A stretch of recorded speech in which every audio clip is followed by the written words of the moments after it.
Yeah, so tell me about your day. What's your day been like today? Today's good. Today's been a rare day. There's a new girl joining the company that I work for. Okay. One of the companies that I work for. So yeah, it was. She's past the interview stage. It was more just getting first day. So yesterday was her first day, but she lives up in Scotland. So She's travelled from Scotland? She's travelled from Scotland. Yeah, bless her. She got up at like 4 o'clock this morning. Really? Yeah, and then travelled down on a train. Okay. She's on a train at 7 o'clock back tonight. So that's a long day. Long day. Even by anybody's standards, that's a long day. Long day. All right, guys, welcome. This is episode 2, isn't it? It's episode 2 of the ViDERE podcast. Today we have James Leaper. Is that how you pronounce his name? Yeah, cool. That's it. Yeah, cool. So what we'll do, so James will introduce himself and tell us a bit about what he does and sort of who he is. We've actually got a nice glass box, so sort of a traditional sort of style aquarium. I'll aquascape this and sort of talk James through how, and talk you guys through how to sort of create what we call an iwagumi. So I'll explain what that is. But yeah, so let's kick off. I mean, tell us. You're going to have to explain what an iwagumi is because I've got absolutely no idea. Should we start with that? No. So James, and in its most basic format, I sell office furniture. Okay. Have done for 20 years, one way or another. So I currently work for a couple of companies. I run a consulting company, and I spend half my week, just a little over half my week now, as sales director for JDD, office furniture company based here in Birmingham. And what does JD do? What's their main thing? So their main thing is what we call roofed dens. So this is fabric cabins, either with or without a kind of glass enclosure. So it can be fabric walls, fabric roof, lights, aircon, well not aircon, but air extraction. And then it can be fabric back wall or open. Okay. Put a glass wall on the front. You can make it a little private booth. So yeah, it can be a kind of meeting den or a presentation den or a private space for people to kind of break away and go to and stuff like that. That's their reason. And how did you get into, what's the sort of origin story? How did you get into? Parents owned an office furniture company. Oh, really? Yeah. Okay. Yeah. So it's sort of second generation desks is how I always put it. So did they actually own the business? Yeah. So my parents owned a small company not too far from here, a little village about 30 miles away, which made drawing office furniture at the point where drawing office went from old-fashioned drawing boards, where somebody would have set squares and you'd see hundreds of them down an office, to CAD, computer-aided design. So they were the sort of first sort of kind of company to recognise that those That's where it was going. Yeah, more that those workers just needed supporting in a different way. Okay.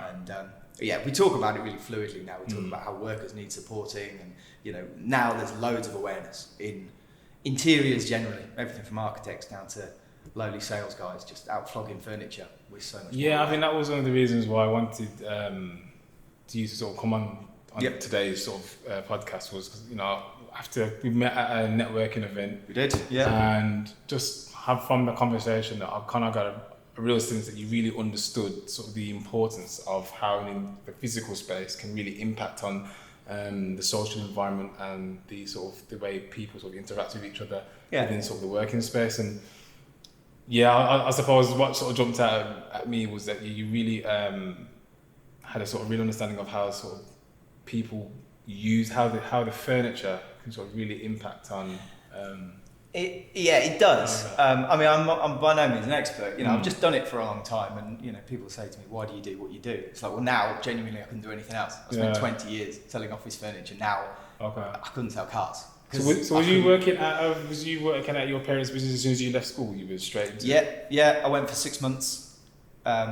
6 months. 6 months just to tide me over till I found a proper job, and 20 years later I'm still doing the same job. How did your parents feel about you sort of dipping in and out for 6 months? Well, it was supposed to be, come back from uni, just kind of like earn a bit of money and then go and do your thing in life. Okay.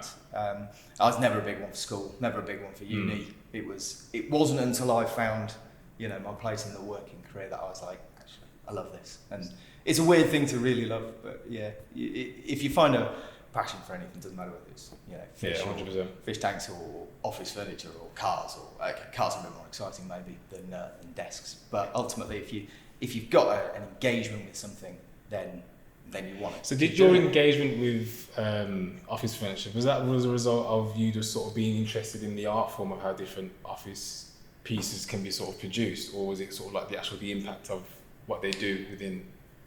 I think I'm quite. I think because my parents owned it was a factory as well. It was a manufacturing business, although it was very small. I think the way I would look at it is I was quite.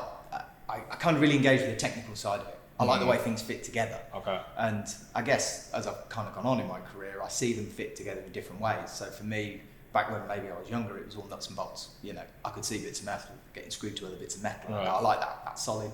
I can see how that's going to have a place. So it was like a perfect Christmas present for you, like a box of Meccano? Yeah, absolutely. Yeah. Or Lego or something like that. Yeah. Okay. So that was it, yeah, just bolt stuff together all the time. But yeah, as I got more into it, I was really lucky in so much as then my career, working for your parents it's a weird thing. Obviously, you know, you're at home and you go away for 2 years to uni as I did, and college, whatever it was at the time. And then I've gone back and it's like, What did you do enough has changed. What did you do for like education? Oh, really relevant. I did an H&D in sports science. Oh really? Okay, so let's rewind a minute. So how did you get from office furniture manufacturing to your family business? I'm assuming that as you were growing up, that was like, this is what you're going to be doing when you're... No. In fairness, my dad was really good. He always said, you know. In fact, he never actually said, come and join me. It was always just like, do you want a summer job? Or, you know, just stop, you know, mucking about the village, swing on swings and causing havoc. You know, come and actually do something with your time. And because I was at that sort of age, you know, 16, 17, 18, doing A-levels, just working a bit in the factory. I had mates that would come and work. It was a small village, so there wasn't anything else to do. Right. So yeah, for me, it was always, I never saw it as work. I never saw it as it's just what the my family parents' did. job. Yeah, it was just something they did. Yeah. And you know, it didn't matter whether I was out, you know, riding my bike or. I suppose so. If you came from a small village, am I right in understanding like the sort of the culture of how that sort of community is set up?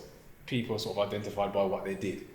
So like, for example, if your dad was a butcher, then you'd be the butcher, so then that'd be sort of like, yeah. There's definitely a bit of that. Yeah. You knew what everybody else's kids' parents did. That was the kind of like you say, that's the nature of the village. Okay. And also being quite a kind of closed community, there were people that had more interesting backstories, should we say? You know, some old guy that had been in the army was like quite senior. But what I find interesting about sort of the community in a village, it kind of emulates or templates what you see in the business, because everybody sort of has a role that they do that sort of adds value to the whole community in a sense. Yeah. And some people don't add value. Don't get me wrong. Some people don't add value. You get that in workplaces. You get that in workplaces. Yeah. Exactly. Yeah. No. So I mean, it's that makes a lot of sense. And I suppose as you go through life, you naturally draw parallels. You know, so you go, I lived here, and this is what I do, and this is where I've been. And when you see parallels, you're more inclined to kind of. Well, I think like the way the culture of how sort of businesses are sort of approaching this whole topic of around well-being and sort of building sort of an infrastructure within the team community. I think they're actually really trying to sort of create like a family away from home. Some companies are really pushing that. We are a family, we are a unit, we have specific skills that we add value to sort of the whole complete project, as in the project being our company, our business, or our clients. Yeah, that makes a lot of sense. Yeah. I think the danger in kind of bringing in the family analogy to the workplace especially is we find a lot of more successful businesses, certainly from my perspective. I go in and I'm selling something, but equally I'm involved maybe in seeing other people interact. So I speak to architects and designers, I speak to clients, owners, stakeholders. Even sometimes you might get involved in a project where there are, suppliers and clients that are as involved in the business as sometimes some of the primary stakeholders are. Okay. And the danger really is maybe drawing a parallel between that and the family is hierarchies. So we see a lot more businesses flattening out, trying to make it more open. Okay. And that's where I guess the idea of the kind of open plan office came from, the fact that the boss doesn't have the corner suite. So trying to remove that physical barrier between sort of the ones in authority and the ones who are sort of like there to support. Yeah, and certainly in my time, in 15 years, so I did my parents' business, and then I've been lucky enough to work for some really diverse office furniture companies. And I guess what I've seen is the removal of the physical barriers, but then that kind of stage, what was a stage 10 maybe to 5 years ago, where people went, actually we've gone too far. You know, that actually there is this kind of risk to the environment, that it's too open, it's too noisy. So, but even, it's funny, I still think that you still, even within the family dynamic, you still have a level of hierarchy to. Absolutely, yeah. And that would be the problem with drawing the parallel too much. Right, okay. Is I always say, because having come from a family business and having run successful and unsuccessful businesses, or been involved in you know, successful and unsuccessful businesses, people say, well, you know, what makes it work and what makes it not work? And one of the things I always tend to kind of bring into businesses that I talk to and I work with, even mates that run businesses, I would say, don't be too paternalistic. You know, right, okay. you've got to build a company. A company is not a bunch of people. You know, a company has to have a cohesiveness. It has to have something that draws you all together. And that could be a passion, or it could be a space, or it could be anything. But ultimately, what you want is a level of cohesiveness.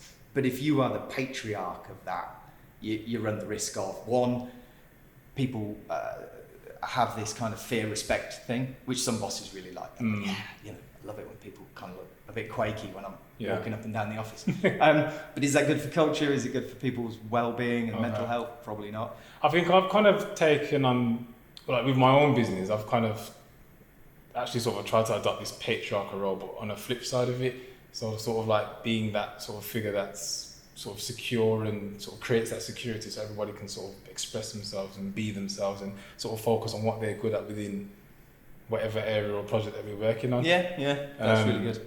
And it's not so much of like obviously, yeah, I run the business and I'm responsible ultimately for whatever happens for the client and what happens with them. But I still think it's important that people are working within the business, within sort of any organisation, has an element of feeling that they are valued and they do have some value to give. And I think when people actually believe that, they end up actually giving that, passing that on. Whereas I feel if someone just feels like they're just a cog in the machine, how much effort they're going to really sort of put into sort of creating value for the clients or creating value within the business, going that extra mile further to sort of do more than what's really required of themselves. And you will always find, you know, a complete gamut of people from one end of the scale to the other. You know, the real engaged people, the real team members, and then those that are just there to work. And you can't deny that that's a relevant part a reality of today's workplace. 100%. Because, you know, as much as we promote your well-being and dynamic environments and good health and good workplaces, ultimately we know that a vast majority of people will think, I'm there for 8 hours, then I go home and I have a family. Yeah, and that's my life. And you can't expect them to have the level of commitment that you as the owner or the MD of the business has, because it's just not that important to them. They'll do what they do for the most part, they do what they do whilst they're at work, and then after that and that's where the paternalism becomes quite difficult, because if you're expecting too much of people, so you got paternalism is dangerous in two areas. One is the expectation, where it's like, well, this is, you know,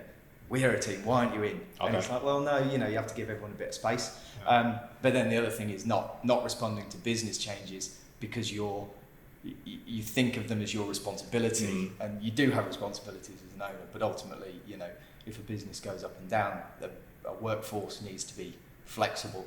And one of the key things that we really look at is attract and retain, because you need to be able to contain the good people in your business and protect them from feeling devalued or disengaged, and then that's where you find that I feel that's really a reflection of how well you communicate and implement the culture or the values of your business. And it's funny. It's not funny. It's a known fact that, you know, the companies that are able to create, sort of foster higher levels of happiness within their employees, they turn over 3 times more in terms of their revenues. Their staff turnover is half. Half of the number of people are wanting to leave the business and come back in. And you imagine the cost that's involved in recruiting, training, and getting someone up to speed to the point where they're sort of working at sort of like a 70 to 80% productivity or capacity. If you've got people who are just, their number one focus is just to be productive and focus on creating value for the clients and the business, then ultimately you'll notice that those companies that have happier employees will outcompete those who got sort of higher turnover. So I mean, turnover. Yeah, absolutely, and you know, bedding in that kind of. I mean, the thing about, I guess, from my experience of seeing businesses operate and also being kind of at the sharp end at one stage, change costs. You know, it's the change that costs a business. If you can have short, sharp changes in your business and then extend out periods of relative stability, that's how a business is more successful. If you're constantly on some roller coaster going up and down, you're firing people, hiring people. Yeah, it's a nightmare. It's understandably a cost which, you know, the business rarely absorbs. You know, so certainly it's you can't just more that's gone into the ether, isn't it? Yeah. One of the things I wanted to sort of, so like if I was to sort of categorize sort of my business or what I do, like from a philosophical perspective, it's grounded deeply in biophilic design, basically incorporating nature into the space or the physical environment of people, and that enables them or promotes them to be more introspective, connect with themselves, and then be more open to connect with people around them. And then sort of makes it, so within a working environment, that sort of helps to create a more cohesive unit and a community within a company. When I look at what you do, it's more like human-centered design, which is there's a real heavy focus on how does whatever we do, in terms of how we arrange the physical space, how we use the physical space, how does that impact on the actual people? So I don't know. I know you had some slides. I think. Shall we? Oh, so what we'll do? We'll start this time. Yeah. I'll show you what I do, and then you can probably show everyone else what you do. Yeah. Okay. Yeah. Cool. Sounds good. Right, James. So what we've got here is kind of like a small, I'd say more of a large desktop tank. It's quite. It's not quite nano. It's not quite big. It's sort of somewhere. It's in between. I'll call it. Yeah. So it's 35 centimeters by 30 centimeters by, I think, 25. So looks about right. Yes, yeah, something like that. So what we'll do, what we're going to do is basically set up a iwagumi design. That's basically based on Japanese gardening. And what they do is they use elements like the rock as hardscape as sort of the architecture of the design, and then we arrange them in a certain way that kind of matches nature's symmetry, which is not symmetrical. It's called the golden ratio. So what you'll find is that a lot of the way that a lot of sort of animals, plants, and even landscapes, if you look at sort of the way they're proportioned, it follows a basic rule, sort of Fibonacci rule. And so what we'll do is we'll arrange different pieces based and sort of kind of replicate nature effectively. Okay. The Japanese managed to get it down to a fine art, so don't they always? That was basically translated by a man called Takeshi Yamano, a few years ago. He's passed away now, but he kind of pioneered this whole thing of actually creating in sort of landscapes within the interior of the aquarium and really turning it into a real art form. He kind of inspired me and some of the work, other people like George Farmer, Jeff Sensky, these are aquarium designers who sort of really sort of push the boat out in terms of what I do as an aquarium designer as a real art form. And that's what aquascaping is. It's basically using the medium of nature to create visual art. Okay. Cool. So to start off with, big dirty bucket. What we've got here is, aquatic soil. And what this basically really good at basically holding nutrients into the water column as opposed to sort of flowing around in the water. And why that's important is that the roots of these plants would need to have access to nutrients. Okay. We've got some root tabs, which are basically a fertilizer, so rich in iron. So these plants here, they do require, but they don't require, but they grow better when they have a ready supply of iron and magnesium and other minerals. Okay. I never even thought of it as being a design for aquatic design. It's funny. I suppose the more you the more you do something, the more formalised it becomes. Yeah. Yeah, it's not something I ever even thought of until I saw your Was website, your- and I was like, that's quite cool. So was your impression of fish tanks sort of just like a bowl with a fish? Yeah. Goldfish in it? Yeah, absolutely. The nearest I've got to ever owning a fish, my girlfriend at the time, who's now my wife, won a fish at a fair about 15 years ago, and somehow the thing survived for like 18 months. Really? Yeah, everyone was like, that would be dead in 2 days. It didn't. It was the longest living goldfish I hear all I've sorts ever of known in my life. But yeah, other than that, by experience of any sort of fish tank is the death of that fish tank over a very short period of time. That's really long. Yeah, just And dirty water, algae growing everywhere, bored people giving up. So Yeah. I think algae and fish fatality is like the number one cause of people to sort of give up on their first aquarium. But ironically, whenever you set up a new aquarium, you always go through that, well, not the death part, but certainly the algae part is sort of part of the natural ecosystem for sort of finding its balance. Yeah. And so we as aquarists are there to basically sort of either assist or speed up that process and stop the algae from sort of taking over the tank. Yeah, there's the nearest parallel I could draw is gardening. I've got a garden. I like to garden. I've never had fish, but actually, I could see that the premise of preparing early avoids the long-term issue. 100%. I remember years and years ago, I planted bamboo, which looked amazing for like 6 months, and then the following summer it just spread throughout the whole garden. It goes so quick. It's amazing. Just digging bamboo out of the garden for like 2 weeks straight. Yeah. So yeah, I suppose you could draw a parallel here. Don't let anything overtake the tank, right? Just leave it. Well, it depends on. I mean, this one actually, what we're doing, I like to sort of use this approach of sort of less is more. So instead of having loads of different species of plants, we've literally just got one plant here which is called hairgrass. Eleocharis is the sort of the Latin genus name of it. And from a visual perspective, some of the best designs that I've seen and I've been involved with, is literally just had that sort of initial visual impact with just having a sea of grass with some rocks poking out of it. I think it looks really effective. And what I also say, whenever with this approach to sort of designing aquariums, is the real focus in terms of all your sort of creative energy is primarily on the layout, the rocks and the plants, and just sort of the overall visual landscape within the tank. The fish are really there to sort of accent it. Yeah. And I think when you focus heavily on the fish, the temptation is to put too many fish in, for example, because you just want to collect and add to it. But if you go within the mindset of the tank itself and how it looks inside needs to be stunning, and the fish will just add some movement and extra colour to it, then that sort of formula, that sort of approach is more likely to get you much better results. Yeah.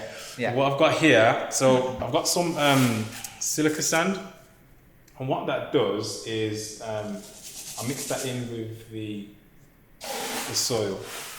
And it's something that I picked up from George Farmer when he was doing what we call a no-tech aquarium. So this tank's got like a filter and a heater, and we'll put like CO2 on it eventually. But a no-tech tank was he basically set up a tank. Well, it was more like a small bowl, and there was just a light on it, and it grew. What I did the last podcast I did, I kind of like replicated what he did there, and what I noticed was that the sand mixed in with the soil actually helps hold the plants in place instead of floating around. Yeah. So I'm kind of like learning as we go. So I mean, what's like when you're hobbing, you're always learning, you're always discovering new things. Yeah. I like it as well. It adds some texture at the bottom. It's a bit more interesting than just with a single colour. So go on then. Same question to you that you asked me at the start. How does a born and bred Brummie lad end up designing aquariums? So when I was 8 years old, furniture showroom in Birmingham. When I was 8 years old, my mum took me to this place called Shirley Aquatics. Okay. Which is just a small, it was quite a large an aquatic shop locally to Birmingham. And she got me this small little tank, and I don't know, the tank just got bigger and bigger and bigger. I went to university. I was always been sort of had an affinity for nature. When I was that child, I would go outside and just sort of like naked. Yeah. I'd go outside naked. Right. And just sit in my just sit in my granddad's like vegetable patch and like eat strawberries or just to be one with everything. That's one of the memories my mum. I don't remember, but my mum used to tell me that I did that once. I was mentally trying to remember the difference. Just before you said that, I was trying to remember the difference between naturalist and a naturist. Now it doesn't matter. Right? That's it's all one and the same, really. Barely. So do you consider yourself a designer or a naturalist? I think that's the right way around, isn't it? It's naturalist, the one that likes the natural environment. That one, anyway. Yeah, I think I'm a naturalist with the designer flair. Yeah. Oh, okay, cool. So what I'm doing here at the moment is I'm arranging the substrate, which is basically what goes in the bottom, what these plants grow out of, and I'm basically creating sort of like a steeped gradient. So it's basically low at the bottom, and it basically gradually comes up. So what that will do is when you're looking into the aquarium, you'll have a nice sort of appeal in terms of it will basically sort of recreate like a valley or something or a landscape. Yeah. So there's drawing a slight parallel. There's a thing called savannah theory. You know savannah theory? Okay, no. No. So savannah theory, I read about once. I remember some random stuff sometimes. So savannah theory is this idea that you're more calm and you're more peaceful if you can see across a larger expanse. Oh yes, It sort of reflects back to kind of older times. It starts to sound a bit weird, but prior to modern life, when if you can see threats, food, shelter, you're more calm and more at ease. It's that's actually what you've just described is one of the core principles within biophilic design. Yeah, cool. So it literally, because biophilic design, it really, in terms of its approach, it really is trying to appeal to the prehistoric sort of version of that within that built in our DNA. Yeah. And one of the principles that they in terms of how you would arrange the space is to literally create that sort of that safe space. Mm-hmm. And part of feeling safe is knowing that behind you is covered. There's nothing from behind you can sort of come and attack you. Yeah. But like what you're saying, you can see far into the distance, so you can see where the resources are. You can see where the threat's coming from potentially. Yeah. And that ultimate that sort of feeling really sort of reduces your anxieties. Yeah. So it's one of the probably something that you probably incorporate in when you're sort of designing your office there. It was. I had the idea, and it reminded me because I had the idea years ago as to whether that was kind of one of the appealing things of an open plan office. But I never bothered to research it well enough to find out whether it actually was. I think it'd be quite interesting if any of your watchers / listeners go, actually, yeah, that was a thing. You might, somebody might stumble across it and go, actually, you're wrong or you're right. Yeah, I think it was definitely based in principle on the savannah theory, that whole thing of being able to see far out front. Yeah. Right. So what I'm going to do now. Depends who the threats are in your office, right? This is it. Could be Johnny from behind, isn't it? after your job. Right. So what I'm going to do, I've got the hair grass here. And what I'm going to basically separate it into clumps so I can get rid of the gel. What's that? It's just the gel that it sits in to keep it wet. Pretty much, yeah. I mean, it's got minerals in it as well, so it kind of keeps it well fed as well. Yeah. So this would be sort of sitting on the shelf, at an aquatic shop or a supplier. So whilst it's waiting, it may be on the shelf for a number of weeks before it actually ends up in someone's home. So yeah, it makes sense. This stuff basically pretty much contains, obviously it holds the water and keeps it moist, but also has like a small, it's almost like, I always think of it like agar. You know, when you do at school and you do biology. Yeah, I wasn't very good at biology. Agar is like, it's I'm like in the wrong place, but yeah, I was really rubbish at biology. But you did sports science? Yeah, because I didn't know what else to do, and I like kicking a rugby ball about or throwing a rugby ball about. So So talk to me about that.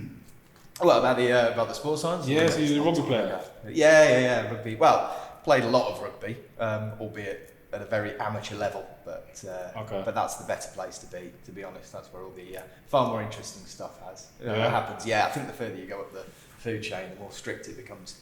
Really? Never into that. Yeah, wow, obviously. Got to go to training and stuff like that.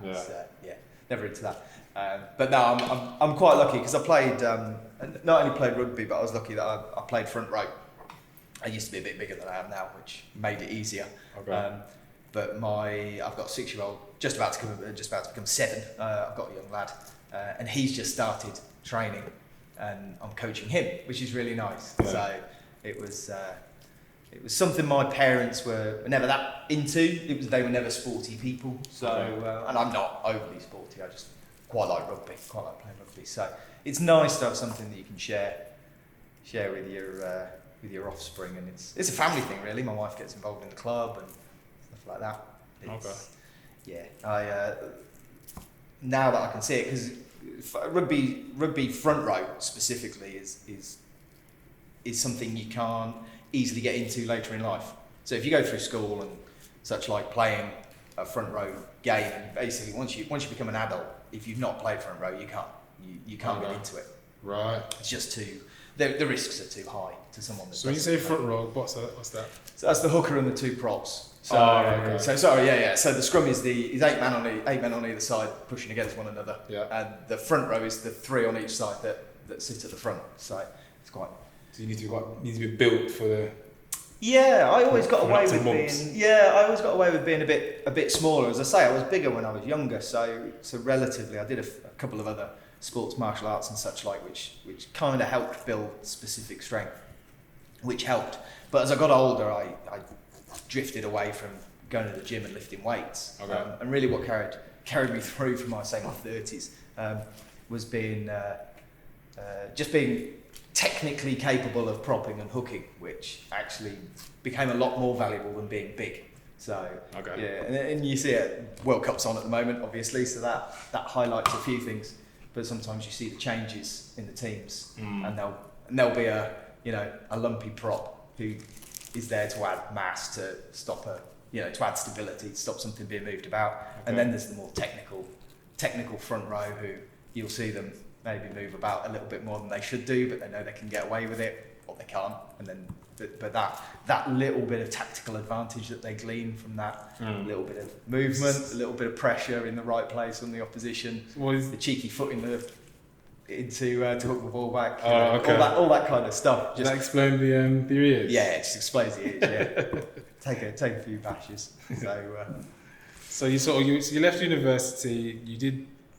I'm assuming rugby was the main sport that you was sort of focusing on? No, at the time, more martial arts. So okay. Yeah, I'd spent about 10 years doing traditional martial art called Tang Sudo, which is a bit like Taekwondo but less sporty. So it was more traditional art form. Okay. That was me. And then I guess like any university course, you get pulled about. You learn new things. You don't learn new things. But to lead into what I do for a career, I came back from university and said, well, the thing that it always taught me was drinking and talking to people. So that's it. I love that. That's it. That's all I learned. 2 years of intensive study, and I learned how to drink and talk to people, and that's seen me all right. Not that I would advocate that for anybody off to university now. No, but I think try studying. I didn't do that. People, like when it comes to business, kind of connect with people, don't they? Yeah. Like sort of the skill sets you can learn as you sort of go along, but yeah, people need to like you. Yeah, but they don't. I always say you've got 2 options. People can either like you, or they can respect you, both or neither. And if you can get both, great. Yeah. You will do well. If you can get either or, that's fine. But know which it is. Because if people respect you and don't like you, don't be jokey with them. Don't try and muck about. Having that self-awareness, isn't it? Yeah, it's the self-awareness. We call it, I work with a guy and we regularly talk about kind of people in our industry as well as people that we meet. We always say the real people, the people that do well, the people that we respect in their role, and whether we know them or respect them in their work life, doesn't matter, but in their role, it's being able to read a room. Oh, okay. And the people that get it wrong, you can spot. You're in a meeting, they're doing something, and it's at odds with what goes on. Right, so for me, you can like somebody, you can respect them, or you can be liked, you can be respected, both or neither. If it's neither, get out, do something different. Just don't waste your life. But if you can get both, that's golden. You can do one or the other, that's fine. But just know which one it is. Right, so I'm going to just wet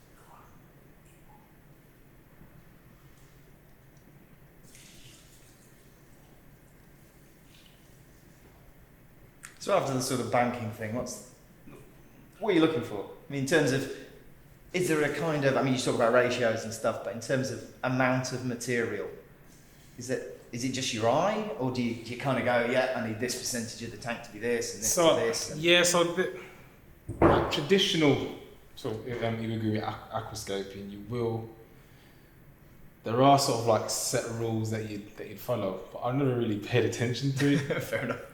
I was always just kind of just sort of did it by eye, and just it was almost like my own artistic interpretation of how to arrange the space, what looks good. Yeah. And just sort of pretty much worked off that as a gauge. Yeah. So what I've got here are the materials which we call hardscape.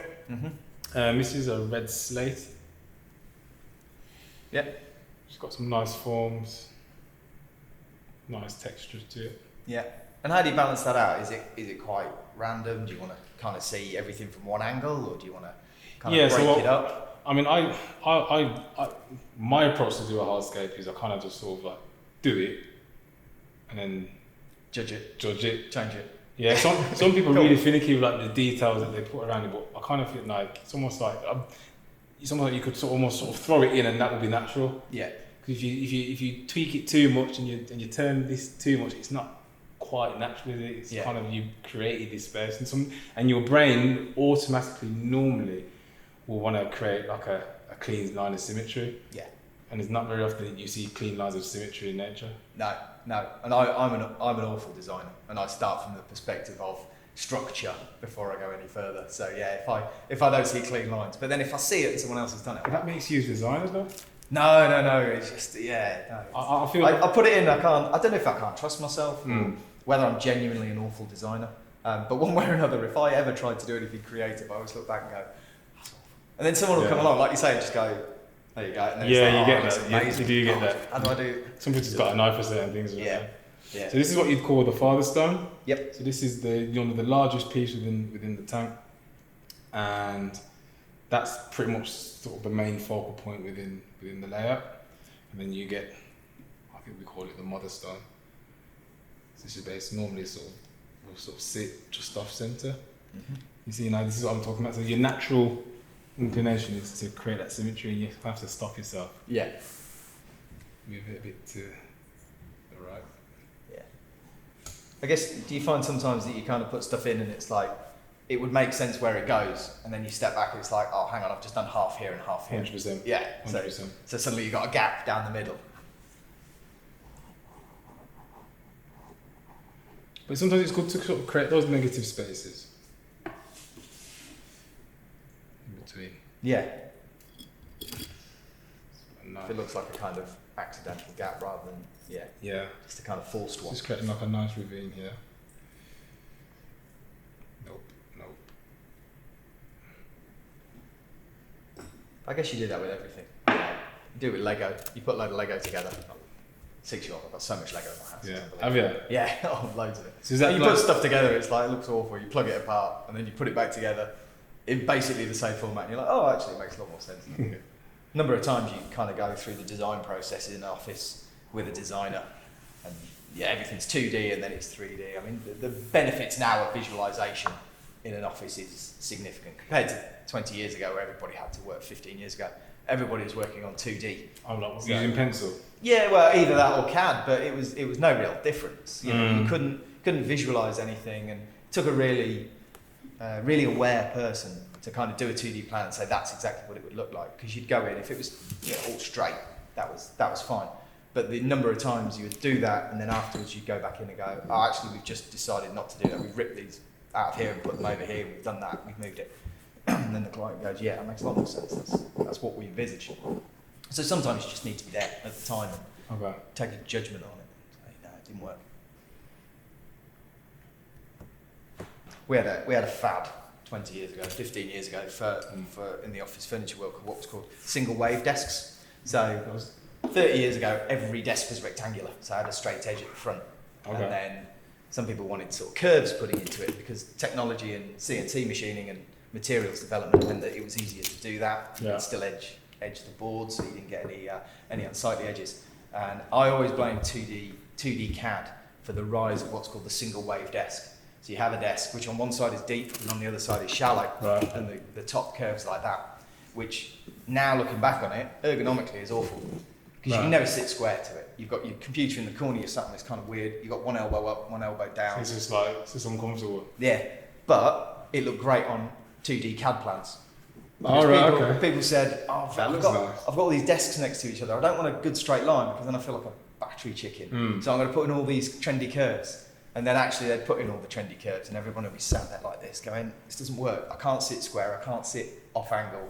I've got a big boxy 1987 computer. And it's really weird. And then, It looks good, but it weren't practical. but it only looks good in that one way. It doesn't matter. And then once sort of 3D stuff came out and visualization, nobody's ever gone back to it. You know, everybody just says, no, what an awful idea that was. Single wave desk. Style over comfort, kind of. Yeah. and purely based on the fact that on a 2D plan, a client would be more inclined to go, oh, I like the wavy one, that's cool. And then they'd actually get in there and go, functionally, this doesn't work. So what was the first company that you worked for after you'd left your family business? yeah, so I went to work for, forevermore I was working remotely. And I did a short bit of time at a steel company selling sheet metal products. So still into office furniture market, but obviously sheet steel's quite. I was just going to say it's quite fun. I like factories. I like the way they produce things, and so therefore working for a steel-based company was a good solid environment to engage with. Okay. If you've never worked in a metalwork factory, No. you get used to it. The smell is amazing. And even now, like 15 years later, I go back into factories for the companies that I work for, and I'll always say, right, I'll come back and join you in a bit. I'm going to go on off walk around by the welders. Just have a moment. Yeah, just have a moment. Yeah, love the smell of a welder and a grinder. It's a bit weird. So yeah, I did a stint with sheet metal, and then I ended up at a company up in Pontefract, who had a place in London. So I worked mostly out of London, called Carlton. And they were quite a reasonably sized company, and they did commercial office furniture, but then we got the commercial furniture. I mean, it's a tough market. It's a low cost of entry, so everybody thinks, oh, factories are expensive. They're not once you've been in a while. Actually, the When you do machine, it properly. it's if you want to do it properly, it's really expensive. But actually, if you just want to kind of throw a few items together and sell some office furniture, it's kind of a low cost of entry. You don't have to have a McLaren workshop building car engines. You know, it's all a bit more basic. So commercial furniture is really difficult, and the company was doing a bit of that and doing a bit of residential furniture for contract stuff. So a bit of student accommodation, nurses accommodation. Because of that, they did a bit of commercial contract kitchen work. So they ended up with carcassing and kitchens for, again, student accommodation, nurses accommodation. And then off the back of that, they just ended up doing schools. Okay. And that was the bit that I then joined. So did a lot of commercial sales, commercial office furniture sales, and then ended up doing fitted furniture into schools. And that's really interesting and really engaging, because you've got there's more stakeholders. So maybe in the commercial world, you're talking to maybe an architect or a designer, maybe the client who's got one key decision maker. Schools is different. You know, you've definitely got architects and designers, especially if it's new build, and then you've got the architect, designer, the client, the school themselves, usually Board of the governors. principal. Well, board of governors, but also you've got your main contractor, so he has a big responsibility, and then you've got the teachers. All right, okay. And you would think, well, they're not going to be part of this, and it's actually surprising how. And they were. Yeah. For the first meeting. Right, So what you do is you go, right, we've got this new school. It's got to be fitted out by, say, the summer for a September launch. So the fitted furniture would be, we'd be on site in January with a nearly completed shell of a building being fitted out on the inside. And then you'd end up, they'd say, right, come for your pre-start meeting. You'll meet the architect, you'll meet the school, and you'll meet the main contractor. Main contractor's placed the order, so the QS is involved, quantity surveyor, and the construction manager, who just wants you to keep out of his way most of the time. Okay. And first meeting, guaranteed. You turn up, know all the main stakeholders are there, and there's about 15 teachers. And they'd all be wanting their little All got an opinion, innit? Yeah, all got an opinion, and be like, oh, I need my cupboards to have these particular type of handles because I'm in this department and we absolutely need it. Right. So yeah, we were a bit cheeky, and yeah, tricks of the trade here. There'll be people going, I'm going to look out for that in the future. So what we'd always do is set up the first meeting to be the most painful, detail, process orientated meeting you could have hoped to imagine. So get the spec right initially. 2 hours of how the science lab is going to integrate with the waste management solution and the backflow prevention. Is that tap or is that at source level? Sounds sexy. Oh yeah, and you'd get the M&E contractor talking, and you'd get the furniture guy arguing with him, and then you'd get the contractor sit in the middle, and you'd get 15 teachers that would all be bright-eyed and buzzy at the beginning, just slowly rock backwards. Yeah, and you go to the next meeting, and there'd be 2 of them, and then you go, right, you're the guys that actually care about what you want, so then we'll go from there. So that was Carlton. It was nice, but I was young, so it was still relatively young. And how did you find the guys that you were sort of working with now? How did you get to that? So that was a funny story. I was working in London for a Spanish furniture manufacturer, commercial furniture. So my last few jobs have then been after Carlton. I've done quite a big British manufacturer, a big world's biggest American furniture manufacturer, a Czech company, which was loads of fun. Loved a visit to Prague. Prague's lovely. Oh yeah, and then ended up at a Spanish company and did 3.5 years with the Spanish company. Again, based just outside of Alicante, so factory visits were a riot. Great fun. And I had a 3-year-old. I guess he was 3. Yeah, I had a 3-year-old. I was living in the Midlands but working in London, so travelling 2 hours each way every day. I managed to get home early on a Wednesday and a Friday, but ultimately not seeing much of him. And sounds pretty intense. Yeah, and I just thought, it'd be nice to have a change, it'd be nice to move. Well, I was in Birmingham to meet some clients, do a job. And I'd worked here, when I worked for the American company, I worked in Birmingham. And I got to know Joe and James, who run JDD. And I thought, a bit early for this meeting. I've got a bit of time, I'll pop in, see how they're doing. So I banged on the door. Joe answered, slightly awkward. I could tell he wasn't, and I was like, how you doing? He was like, yeah, I'm good, come in. And it's a really small office, and they've got a mezzanine, which is just 2 desks, and then they've got the lower bit, which is the showroom, which has got like 4 or 5 small pieces, and then a couple of these dens, phone booths. We've got a couple of phone booths in there as well. Yeah. And there's Joe, and there's James, and there's this guy I never met. So I sit with them, and he makes me a cup of coffee. And I got about 30 seconds into my cup of coffee and realised that the guy I didn't know was being interviewed for a job.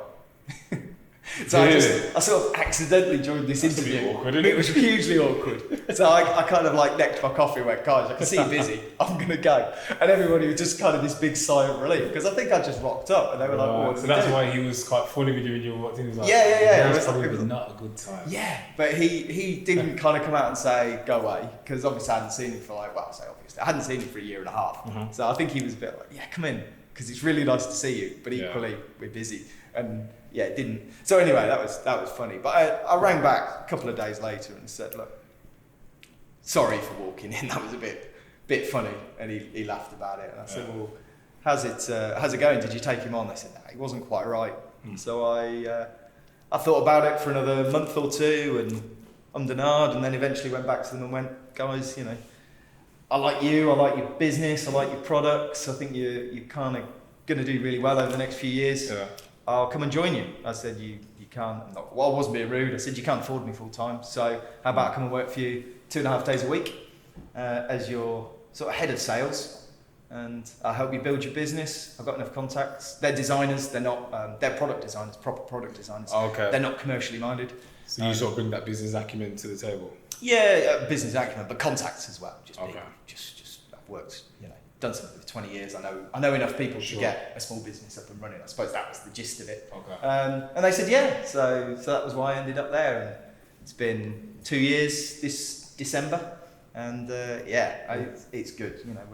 You seem, one of the things that like jump out to me when I first met you, and even just talking to you now, you seem very happy. Yeah.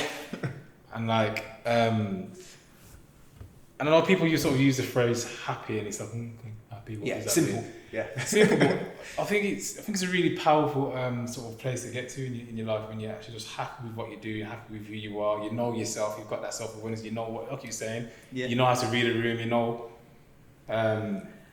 I guess, yeah, you know. What sort of situations you'd work best in, you know? Yeah, and I guess that's the thing now. Is I guess that's the nice thing about having done something for a long time is you can look back and go, yeah, I remember that presentation where I absolutely died on my backside. Yeah. You know, I remember being stood in front of 12 people and going, don't know what I'm doing. Yeah, been there. Yeah, it's a killer. 100%. But and actually, you know, in some respects, I see a lot of young people coming into office furniture sales, but not just what I do, but sales generally. Mm-hmm. And there's a big culture around protecting them, not making them feel bad about things. And I absolutely support the whole, you know, mental health and wellness and all the rest of it. Yeah. But sometimes you just need to make mistakes to learn. It's the only way you're going to learn. I sound like a bit of an old man saying that, but it's a actually, fact of life.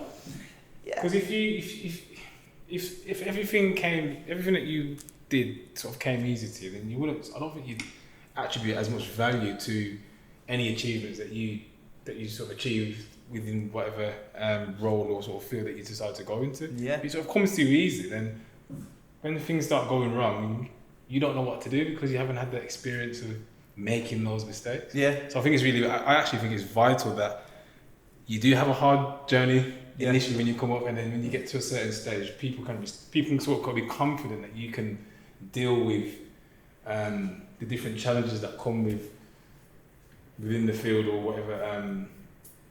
Whatever sort of place of what you decide to, well, direction you decide to go into. Yeah, there's not much. I have to say, there's not much that I see on a daily basis at the moment that I haven't been there and done it all before. Yeah. And I suppose that's where it comes from. Is happiness is a strange thing, but contentedness is, I would say, is probably more important, because actually I think you can be happy but not content, and actually trying to kind of, you're happy because you're driving, or you're happy because you're motivated, or you're happy because you want to achieve, but whether you're content in what you're doing now, and whether that's going to translate into contentedness once you achieve what you think you want to achieve, you know. So I interpret contentness as slightly different. So for me, like, content is like actually sort of being happy with your level or stage that you're at. yeah. And it almost sort of takes away that hunger that you have when you're... Yeah. I guess I just see it differently. I suppose I see contentedness as the base.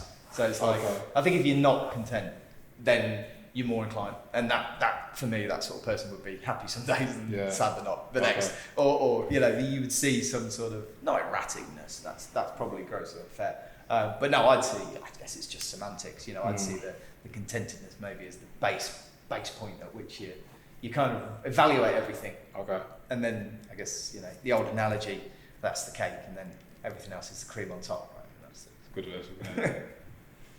We're nearly there with the planting. cool. I can definitely see a bit of shape in this. That looks good. Some plants come together. I think what I'm going to do is I'm going to put some. So these species is quite a low growing version of it, and we've got a tall growing version of it here. Okay. So I'm going to sort of plant them intimately around this area here and sort of around the mid area and back here. Yeah. So as they grow out, you'll see that sort of that change in sort of levels. Just add a bit of dynamism. There's a word. That's good. Yeah. Yeah. Add a degree of like. Another castle in sight.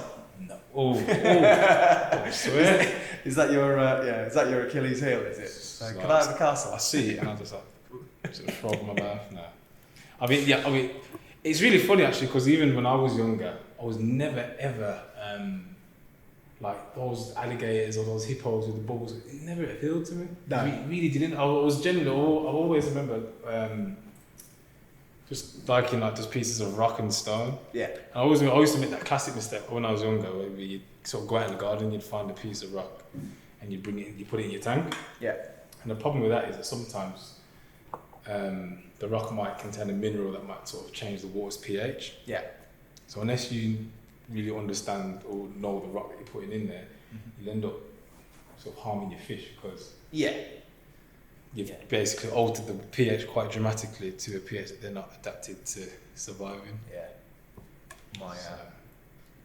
My little boy might be into nature. He came home yesterday from school, and every one of his pockets in his coat was filled with grass. That's my boy. Sticks. Love that. Twigs, leaves. I don't know why he just came out. I was like, I took it. Yeah, he takes his coat off and throws it on the floor like every kid does, and I pick it up. I'm just about to hang it up. I'm like, it's his pocket.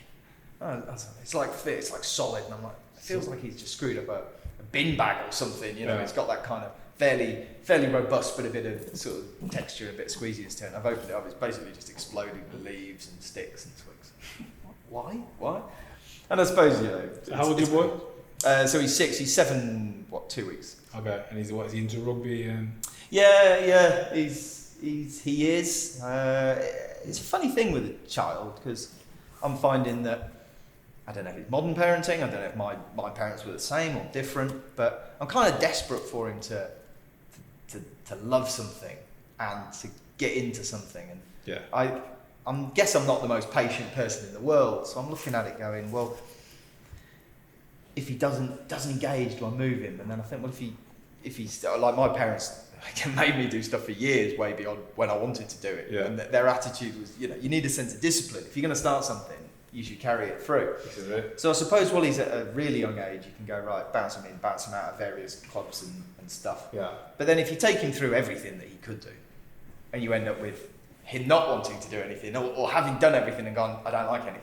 Yeah. So there's that. Yeah, it's difficult at the moment. I mean, the fact that I coach both helps and hinders, because it means that I can't say to him, you don't have to do rugby if you don't want it. Because he's kind of tied in, isn't it? He's there, yeah, because I'm there, he's there. Okay. But on the other hand, unlike some of the other stuff that I'm not as engaged with, I can see him going through 6-year-old fads and fancies. You know, he turns up one week and picks up the ball and runs like a lunatic, loves it, screams at his mates, and then another week he turns up and he doesn't. And if you've got that awareness as to not necessarily what works, but just the fact that he's content, I guess, you know, on a level, as you say, if you have happy days, sad days, but or sometimes you're into it and sometimes you're not. So that's a learning curve for me. Okay. Not being as pushy maybe as I am on other things myself. You know? No, my wife is really pushy when it comes to activities with the kids. Yeah. I mean, me and her both agree that we're almost trying to sort of ingrain him the idea that hard work beats talent. Yeah. And he kind of, I almost want him to go through that hardship that you go through when you're learning a sport. I have to do it. Yeah. And then at some point it starts clicking. Yeah. And you get that positive feedback. It's like, oh gosh, yeah. there's something that I can do that other people can't do. Yeah. And then you take it to the stage of when he actually starts doing competitions, and he realizes that if he doesn't train properly, if he doesn't put the effort in leading up to the event, yeah, then he won't perform on the event. How old is he? He's 7 now. Similar, yeah. 7 now. Yeah. But he's my son's kind of like that child though. If he's not doing anything, then he's a nightmare. Yeah, yeah, keep him busy. Yeah, you gotta keep him busy. And I was exactly the same when I was a kid, so yeah, I kind of understand it. If you're not doing anything to engage with, then you're gonna have problems. Yeah, so. I think it's quite difficult as well, and I can see it in him. Is that risk of them thinking, I'm not the best at this, so I shouldn't do it. Yeah. You know, I see another kid run with the ball better, scores more tries. Yeah, yeah. And they go, you know, some of the young kids go, oh, that's not me because I'm not that. And actually teaching someone that they don't have to be the best. 100%. But the engagement. So we did, I do a lot of coaching courses, obviously, as part of the coaching, and some of it's like really obvious about how to kind of engage with the kids and how to get them motivated. Okay. And then some of it's like safeguarding and stuff that, you know, as a keep yourself safe. Yeah, and it's in some respects it's sad, but it's interesting to see how much effort something like the RFU puts into taking coaches from being basically willing parental helpers to being far more engaged, and it's a really nice thing to be involved with. Okay. Alongside him. Sure. Yeah, and then he doesn't see all of the sort of coaching aspect and training aspects, but it's nice to do something with him. Yeah, because he's a couple of years now and he's just going to be off. He's going to have mates, and they're not young forever. No. And one of the key things. Sorry, where I was going with this. So one of the key things about the coaching aspect was why kids do it. So the RFU had a big questionnaire they sent out to all the kids. Forget 5,000-6,000 kids. It was a proper sample. You know, whatever came back from it was relevant. And they asked, one of the questions they asked was, why do you do this? And it was quite an open question. So there wasn't too much tailoring of the responses. And what they got back was 44% of the kids said something along the lines of, well, I like being part of the team, and 39% of them said, I like being with my mates. Okay. Well, you could say that's the same answer. So after this, 6,000 samples, 75% of them said basically that the most important thing was being part of their mates together, playing rugby as a club. Right. The number of respondents that said, I like my parents being there and supporting me, was 14%. Really? 14%. And the number of respondents that said, I like my coach and I like the way that I'm taught, 8%. So when you looked at why they were there, the vast majority were there to have fun with their mates. So, yeah, and I mean, if your boy play a team sport? Yeah, so he's big football yeah, as well, yeah.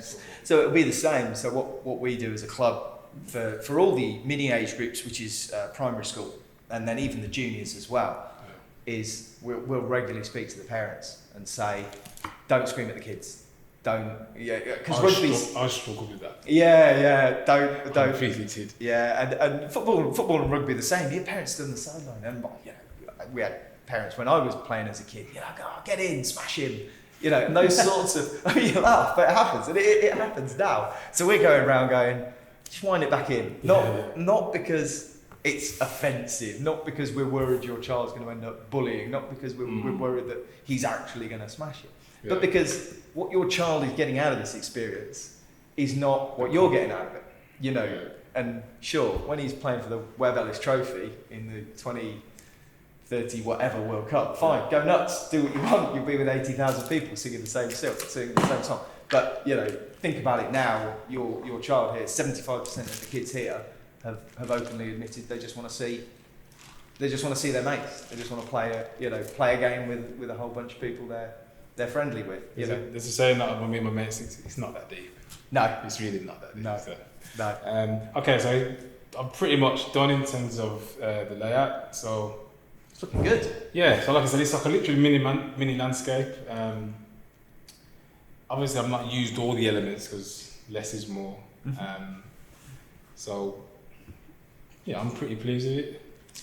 Good. And how much will that grow? So you got the bigger bits. How big will they get to? And then so the bigger bits will probably pretty much triple in height. Yeah. And these smaller parts will probably be double in height. What we'll do as part of the maintenance whilst it's in your office is we'll trim it and sort of keep it low. Oh, okay. So literally like on the mow your lawn. Yeah. Literally give you a lawn haircut. So what I'm going to do is I'm going to put this bag in, and what that will do, you're going to put the water in, it will stop it from displacing. You see that? I did wonder how you were going to do that, because I was thinking if you chuck a bucket of water in there, that's going to go everywhere. It's not going to work. Now, in theory,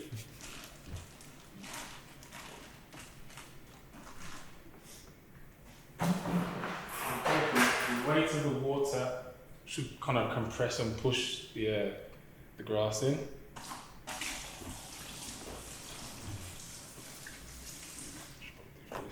So you can see more clearly. Good.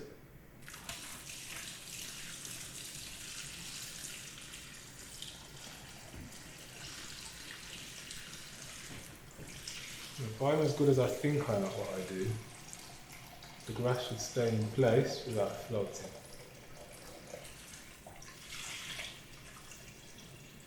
How many times do you get to this stage and go, oh? It is annoying when it does. One will always decide it's going to... Everyone watching this is going to be looking for the heavy edit now.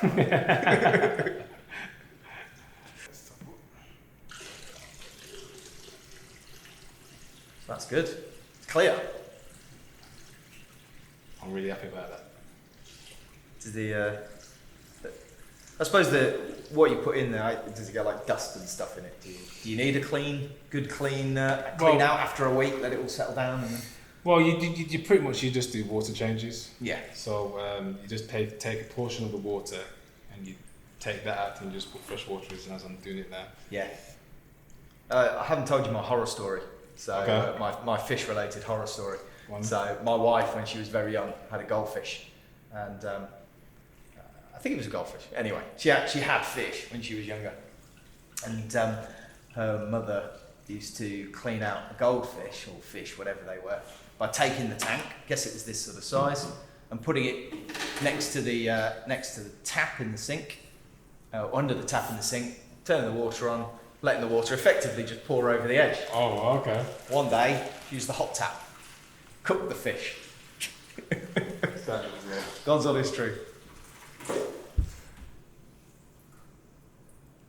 So this fits the. So in so much as what we do for clients, I'm not a designer, and I know a little bit about work styles and workspace and stuff like that. And we talked earlier about wellness and how that comes, and there's a place in America called the International Well Building Institute, I think it's called. Anyway, so they released this thing a couple of years ago called Well. It was Well 1.0 at the time. I think it might be Well 2.0 now. I haven't really looked at it recently.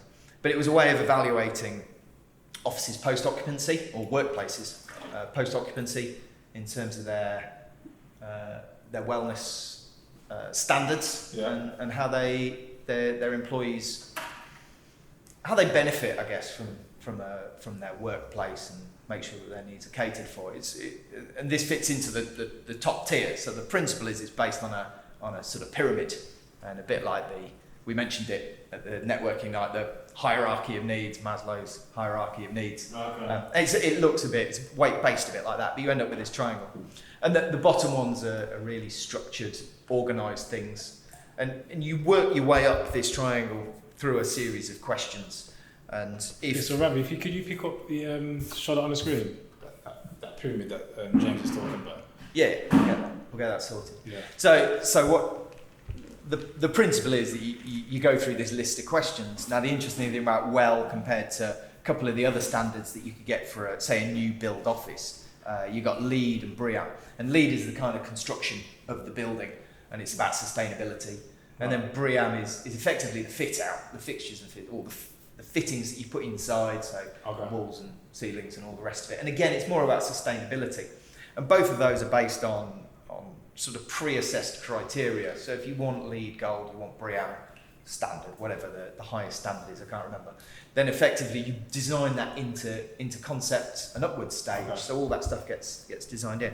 What I really liked about the wellness accreditation, Well 1.0 as it was, Well 2.0 as it is now, is its post-occupancy analysis. So the bottom tier of this pyramid is I think it's air from memory. I'm going to hopefully not get that wrong. Yeah. But the most, so you end up with this kind of most stringent criteria on a sort of physical level being, plug that in, being the air quality of the environment.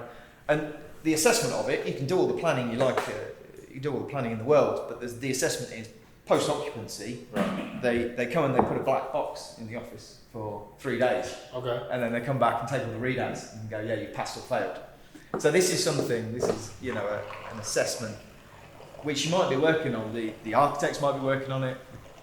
All the stakeholders will be working on it, and they spend, hours and hours and hours and hours at the design and concept stage, planning for this thing. And then the simplest thing could go wrong. If you're in a city, don't leave the windows open those 3 days because you can't pass without the particulates in the air. And I think there was one of the early ones in the UK, one of the first offices to get this accreditation, nearly failed because they'd actually done some sort of pre-tests themselves before the actual assessment date, and they came in, put this black box in for a few days, came back and it failed massively. They're like, what have we done? We spent all this effort, all this time trying to get this accreditation. Right. We're going to fail at the first hurdle because this black box that this assessor's going to bring in is going to give us these readings. And they went back through the process, what's this, what's that? And they realised that at fit-out stage, they'd had all the ceiling cleaned. And it was a suspended ceiling, so it's the one with the metal partitions and but it was the one with the metal infill. So it's like you get different types. Sometimes it's lights, sometimes it's just plain metal panels. Okay. And somebody had gone around and cleaned it with a kind of upside down mop. Right. And they'd used a cleaning fluid. And so that just killed it. because they end up with these whatever particulates were in the air. They'd have cleared out in a week, probably before the building was occupied. Easy, yeah. Yeah, so nobody had thought. Everyone had thought about the design stage, the build stage, everything, and then the cleaners just came around and went, "Oh, that's dirty. We'll clean that." And they cleaned it with solvents. And then That killed. Yeah. So they sorted that out, and they did pass in the end. But the way the pyramid works is you've got all these really structural bits at the bottom, like air and water. But the further you get up, the more it's less that you must complete something, and more that it becomes like an additional thing. So it's how you get more merit. It becomes more subjective. Much more subjective, and the top tier is mind, sort of how the mind is affected by the office. Right. Well, there's almost nothing you can enforce with a yes/no answer. So things like this are really kind of key to that. And then you need designers to bring in things like colour and structure, and even like you were saying about the kind of okay, they probably don't go as far as Savannah theory, but ultimately you're going to have an assessor that's got to come around, and they're going to be design orientated, but they're also going to be technical people. So it's how you translate that information. Right, okay. So, you pitch. How do you translate? How do you translate the mind value of something like a fish tank in a corporate environment? Yeah, I mean, from my perspective, well, in terms of what the aquarium does, it's like a really high. Sorry, should I stop calling it a fish tank? You can call it a fish tank or aquarium. This is kind of like it's probably really rude. It's one in the same. It's just like a marketing thing. We just call it an aquarium. Aquariums, not fish tanks. Yeah, I'll bet. But I mean, essentially, what an aquarium or a fish tank does, it's like a high value biophilic design feature. Mm-hmm. It's really engaging, and the fact that it's that engagement and that sort of that interaction is why it connects people really connects people to nature, because the fish move at nature's rhythm. Yeah. And when you're stressed or you're feeling anxious, it's usually sort of your physical environment or your social environment that's taking you out of your natural rhythm, and that's how you feel that feeling of out of control, or sort of just you don't know why you're down, but you're down. Yeah. And so what an aquarium does, and it's almost sort of being in a nice, in a well laid out space with like plants and natural sunlight and stuff like that, sort of things, that features like that. What that does is basically sort of re-sync you back into your natural state, your natural rhythm. Yeah. And this is when you start feeling relaxed. Some people do it by doing yoga and meditating, and that's sort of one sort of technique that you can use to sort of intently sort of bring yourself back into your natural state. But I think the role of a company is the owners of the companies to sort of design their space or lay their environment out in such a way that maximizes or enables people to be within that natural state as much as possible. Yeah. And that ultimately translates to higher degrees of happiness, more community, or better sort of community and cohesiveness within the team. Yeah. And an overall sort of better experience of being at work. And I think whilst the people working there have a good experience of their working environment, that actually translates into the people that come into contact with the business, that would be clients, suppliers. And so ultimately, it sort of occurred to me that biophilia actually leads to brand. Yeah. Because your brand is pretty much it's the experience that people have of your company and your reputation. Yeah, and we see a lot of that. We see a lot of that going into office design, commercial, and even obviously hotels and that sort of thing have been well ahead of that game. Their brand is everywhere, and you can see that. And companies very much over the last few years have latched onto that. Right. Sort of tried to engage with all of their stakeholders. Again, going back in time a little bit, the number of times you would go into, I shouldn't mention who, there's a big company in Birmingham that took 7 floors of an office block, and they had 6 floors of staff, 800 staff, something like that, and then they had a client-facing area at the top, and they spent as much money on the client-facing area as they did on the office furniture for all the other floors. Oh wow! Because that was their attitude. A beautiful office, not devaluing what they did. If anybody does know what I'm talking about, but their approach was the brand is to be translated to the client, and actually we see so much more. It depends on the type of business, depends on the scale of the business and the size of the business, but we see so much more where they're like, no, the brand starts with the staff, because they've all got to communicate with every stakeholder. They're talking to suppliers, they're talking to customers, they're talking to owners of the business, family members, kids in, people on the street, people in shops, where do you work? And it's the most commonly asked question in the world, right? What do you do? So like a few months ago, I tweeted out this sort of this diagram I'd sort of created literally just on Publisher. It was an idea that I had in my head and I wanted to sort of like picturize it, and it was kind of like a symmetry with Maslow's hierarchy. Rather you can get that up on the screen, and you can kind of really see the parallels. My interpretation is that the brand, the company actually starts with the physical environment. Yeah. Because once you're meeting those physical, once you meeting the basic needs of the individual, all the other sort of high level social interactions can sort of flourish within the context of the physical space. Yeah. And that in turn will translate into the experience that the clients and the suppliers have of people working with people coming into contact within the business. So. Great buzzword at the moment. Experience. Yeah. It's not just a client experience these days. There's everybody and their experience of their working day, environment, space is all. It's like a 360 degree approach. So it's not just sort of pinpoint focusing on just the client. Yeah. It's actually sort of looking at like what we were saying, the whole process of the client getting the sort of value from whatever it is that you do. Yeah. So talk me through. I know you've got a REBA accredited CPD. Yes. And you started talking to me about it at that time, and I was like, dude, you need to sort of like share this with someone because this is like really interesting. So talk me through how you sort of how you come across this sort of concept and what you were doing with it. So I was working for a larger office furniture company, and they needed a different way of engaging with the A&D community, the architects and the designers, and the REBA is the Royal Institute of British Architects, and they have a program by where you can write CPD, continuing professional development. So you just write. It can be anything. It can be a written piece. It can be a presentation. It can be a video presentation. It can be pretty much anything, as long as they assess it and say, yeah, that is enough value to architects. So I wrote something which, when I was interviewed about what I wanted to write about, I was really keen on writing about offices and interiors, but I wanted to take it on a bit of a journey, because I do everything. I sell stories. So the idea was to focus on three aspects, which was the past, which is quite instructional. It's quite fun sitting in front of architects, people that have been at university for 7 years, and pointing at a picture of an architect and saying, "Who's this?" And the room goes silent. Like they should know who it is. Yeah. Well, they should, and maybe it's a bit unfair because I'm putting them on the spot, but ultimately, it's a bit tongue in cheek. Historically, so it starts with like, and again, you're talking to architects and you say, "Where does the word office come from?" And there's silence. And it's like, not that you should know it, because it's a bit random and it's not, but it's like 101. It's like if you walked into, how buildings from the dawn of time, this is one of the words you would get it. And it's less interesting than I make it sound. It's from a Latin word offices, which means to hold power.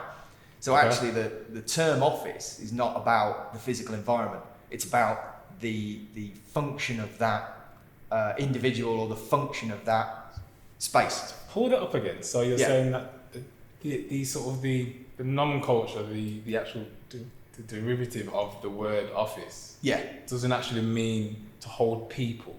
It means to hold power. To hold power, Wow. To hold responsibility. Yeah, so offices is to hold power, to hold responsibility. So it's not about a physical space. Okay. The word's hijacked and moved about and all the rest of it. And I mean, that's the way these things grow. You need to have reference points for what you're talking about. And really the office, I guess, starts maybe 120, 130 years ago. Before that, it's people's houses. If you wanted a doctor in the 17th century, you go to their house. You wouldn't have a space dedicated for that kind of thing. But it really came about with the sort of the rise of the merchant class, back end of the Industrial Revolution. Factories less so, needed a bit of space to keep bookkeepers and admin, but it was really the merchants. So you've got going from local individuals selling products from locals to locals, to suddenly transatlantic shipping, the expansion of the railways, the ability to move vast amounts of products from A to B, so the specialisation of certain products in certain areas. The division of labour. Yeah, all of that, and that's where the sort of office comes from. is that backroom staff of a merchant, maybe a junior merchant who was often the male son, first son, family member, a bookkeeper and a clerk,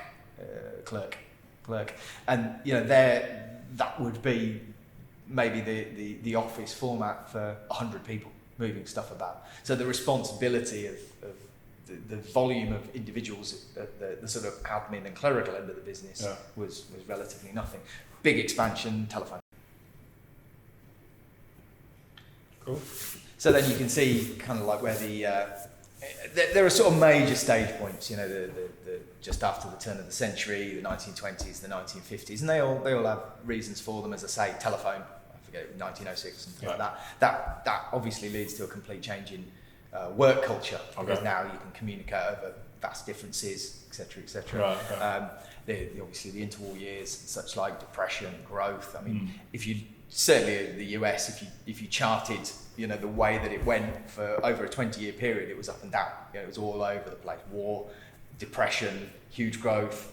All those aspects. Yeah. So I suppose what happens within a nation, sort of sociologically, has a real impact on sort of how they use the office space. And much more so workplace in general, factories and there's obviously a drive at the moment through technology and through sort of more modern ways that there are obviously far more admin workers than there ever were before. If you go back to sort of the 20s, I forget the exact statistics, but like the number of admin positions in corporate America in the 1920s was 4%, something like that. It's relatively now it's like 50% of workers are clerical workers. That's still, it's a huge number now. But it started out obviously as a very, very I think that's sort of kind of reflection of sort of how sort of we communicate as a society and how we sort of use technology. So once upon a time you had everything was agricultural and everybody was working out in the fields, and then the Industrial Revolution came, and then everybody came from the fields and started working in the factories, and then the technological sort of revolution, or the digital evolution, sort of came where like what you're saying, everyone became more clerical and less sort of manual. So they came from the factories to the offices. And now we're sort of like the peak of the sort of digital sort of revolution right now. And because of that, people can be more mobile in terms of where they work from, so they don't need to physically need to be there to sort of carry out the function. So now people are often seeing this, obviously this sort of like flexible working approach that a lot of companies take. So now people are migrating from the offices to staying at home. And but it's funny, it's so cyclical, and I think there's influences which become very trendy. Some of them have a longer period of time. So certainly the construction of office products now across the gamut technology and is stabilised to a degree. So it's like I was saying about the single wave desk. It gets its moment because of a thing, because of an advancement in technology, but that's overtaken. So it sort of peters out. But then some things are really short-lived. So actually, home working is something which maybe only a few years ago was really at the forefront of companies' minds, because the cost savings in space, physical environment, just looked really appealing. We've got 1,000 people, 500 of them can work from home, so we only need half the amount of space. But then just doing that led to, say, things like, how do you support those workers? So then you get like kick-off industries like, home office, not the high-end stuff that you get if you can afford it, but selling to ABC company to not the ABC company, a generic ABC company. Before I get somebody ringing me up going, no, that's not what we do. But you get an ABC company and they go, right, well, we're going to put 500 people at home, and then that's great, but this person's working from their kitchen table. All right, that's fine. Well, we'll give them a desk and a chair and a pedestal and a cupboard, and where do they put that? And then some people are like, it's fine, I've got a home office. I just chuck out all the IKEA stuff and I'll get this new stuff in. Owning a business, it was always, when I was younger, I realised owning a business is horrible when people ask you to do what you do for a living. So we make commercial office furniture, and people go, great, can I have a desk and a chair for my home? You put it in, you'd be like, this doesn't work. It's a bit like buying a sofa in a warehouse shop, and you get it home, it's like, oh, it's massive. Right. Because the context of what you've seen okay. and It's where totally it now different. goes. And I guess it'd be the same as this, you know. If it was huge, walk back home when I bought a fish tank. Hi, honey. Aquarium. Yeah, hi honey. I just Yeah. back the van up to get the aquarium out. So sometimes it's about kind of perspective. So But what I've also seen as well is this, like what you're saying, this kind of cyclical nature of how people use the spaces. Because now I'm noticing a lot of people that actually now the focus is to sort of create the office space or the place where everybody works to be keep more encouraging to want to spend more time together. yeah, Because I think the theory is that people are more productive when they're working in physical proximity of each other, Yeah. as opposed to sort of working remotely. I mean, you know, it's like when you're working from home, you know, your wife tells you asks you to do something he's doing, and then Yeah. before you know it, you're spending half your day doing house chores or house bits and bobs, yeah. as opposed to doing your actual job. So, Yeah, and that happens to me a lot. Yeah, Mm. working from home on Fridays invariably means I pick up Jack from school at 3:15. That's the end of the working day. That's I'm it. thinking I've actually just killed like 4 hours of work here. This Yeah. is terrible. But that's the nature of the business. But I think what people kind of came to realise, or people do sort of realise, is that workplace environments, and I try and avoid the word office too much because it gives people the wrong connotation. So if you say kind of workplace environments for admin clerical workers, you're only really looking at two things, and that's people and processes. There is nothing else which is relevant to the way that a business operates. Okay. They are complex entities in their own right, but fundamentally, if you distill things down to a very basic level, you only end up with people and processes. And actually, there's other mechanisms, there's other models that have stole the virtues of access to IT and access to people. It's the same sort of concept, but coming much more up from an individual worker perspective. Okay. Can I get about, do I have access to people that I need to speak to? You know, do I have access to IT? So if you have a big computer, you have to be in one place. Right. If you have a laptop, you can move about. If you are in a team, sit that team together. So distribution, and you end up with different kinds of models. But fundamentally, what we say about people and processes, and this will come as a shock, space cannot physically change what happens. Okay. It can't physically change it. No. So if you boil it again, distill it down, you've got a person in accounts needs to send an email to procurement by 3 o'clock. You cannot make that happen with the space.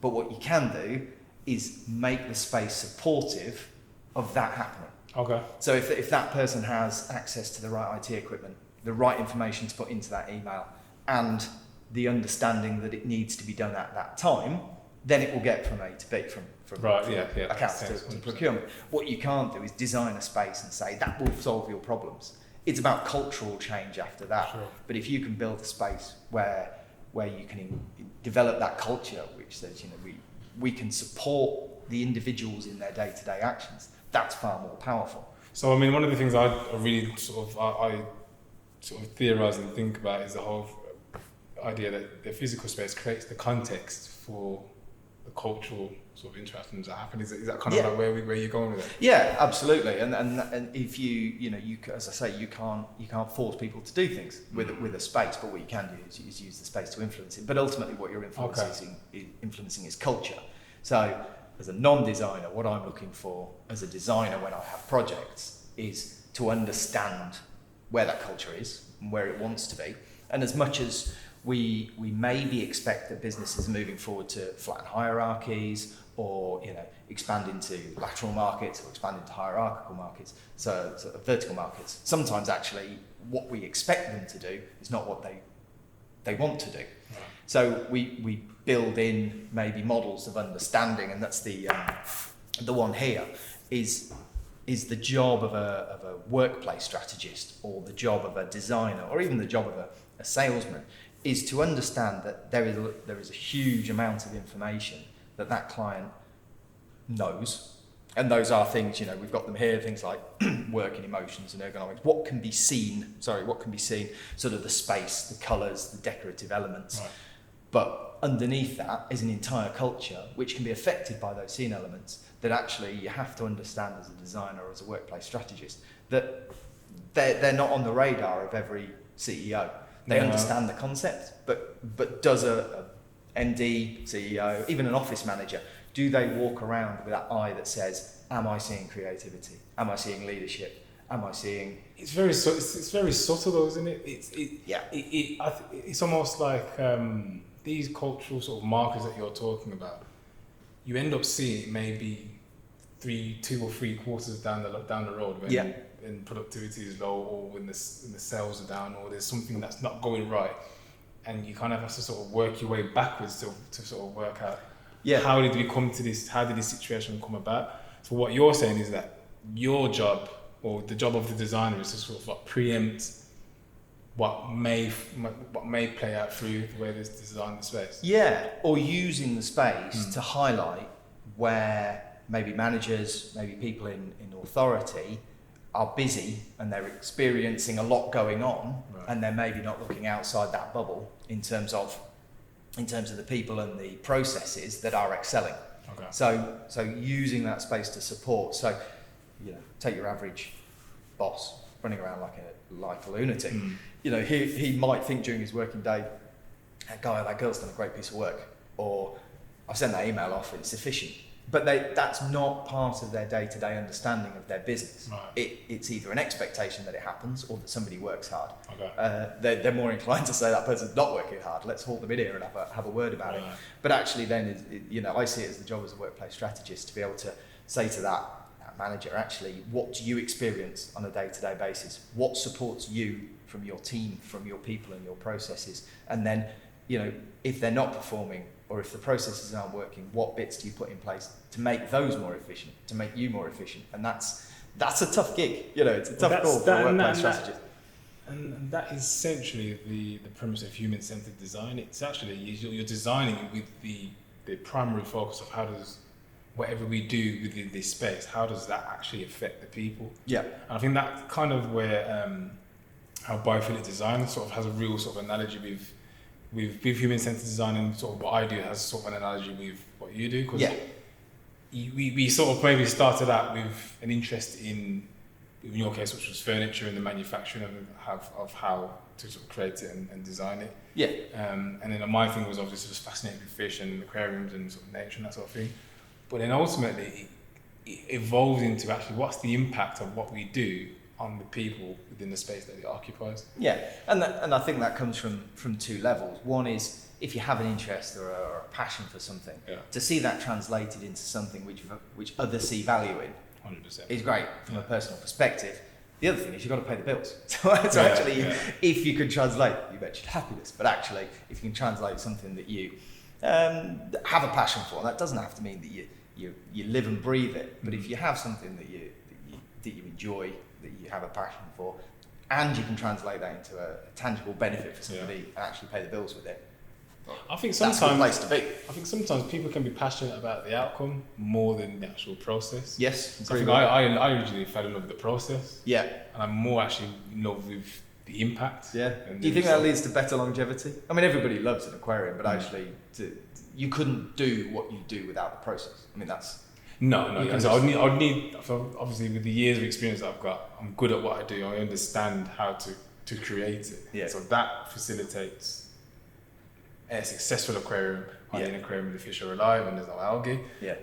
So obviously, if I could say I'll make you the most amazing aquarium, but then if I set it up for you and the fish die and it just doesn't look very nice, and you're not going to want to keep it for very long, and it's not really going to be connecting you to nature because you're thinking, what's going on there? What's wrong? Does it work? So it's natural in some senses, but not in the good way. No. So yeah. So I mean, and then moving on from sort of the employer's perception of how to design the space, and you having to sort of think on a deeper level of what to go into the space, how to lay it out, and then the impact of that. How does that sort of translate to the next step? So I kind of this as a REBA accredited CPD, it has to have a basis in the world and in the environment, but actually it also has to dip into being of value to architects. So I'll quite often go through this little process, and we'll put some slides up to sort of show this through.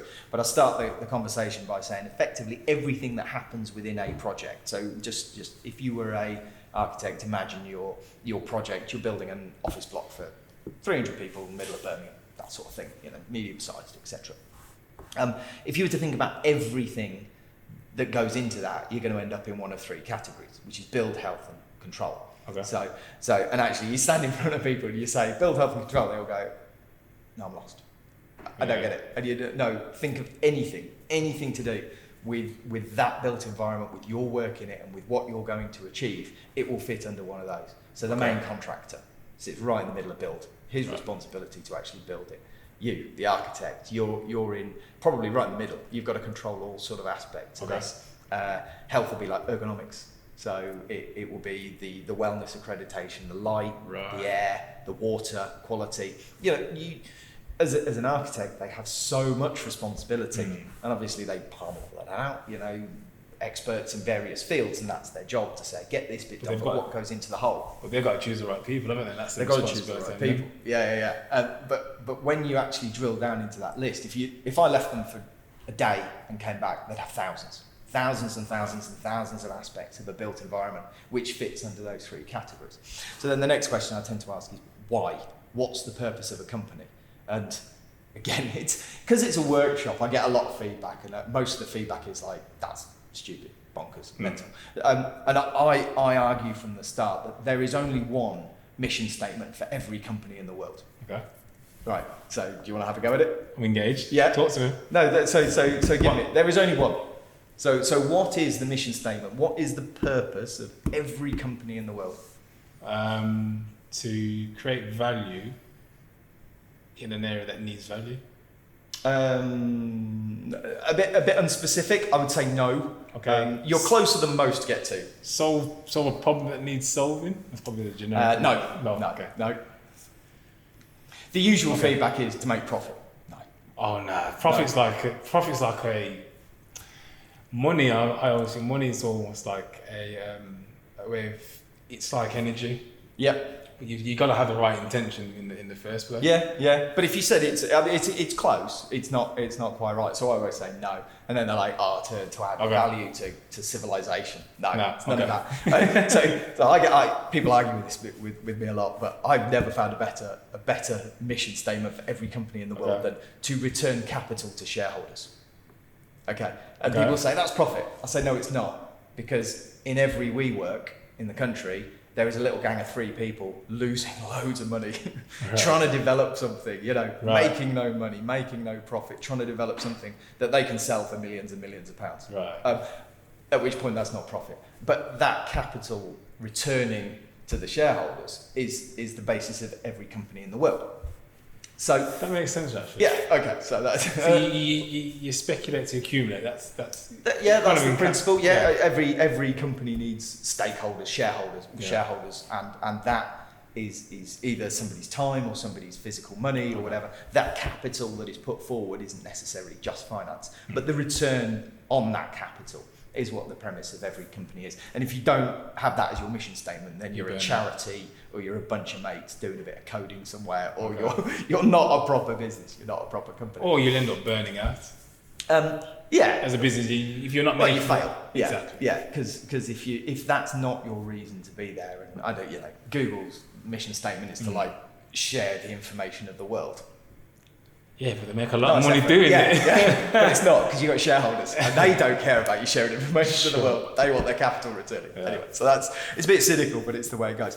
So I kind of talk them through this. You've got this built environment, you're going to build this 300-person office block, and you've got a business whose responsibility is to return capital to shareholders. So the next question I ask is, how, the running costs, assuming that is a rented building, and it's clerical. I have to be quite specific, because otherwise people go, oh no, it's not, it's this, it's that, and the other. But the International Well Building Council did this study of sort of average-sized clerical buildings in the US, I believe, and they said, what percentage of the costs is associated with energy, heat, light, and electric, rental costs, and staff costs. Okay. So, do you want to have a pitch at them?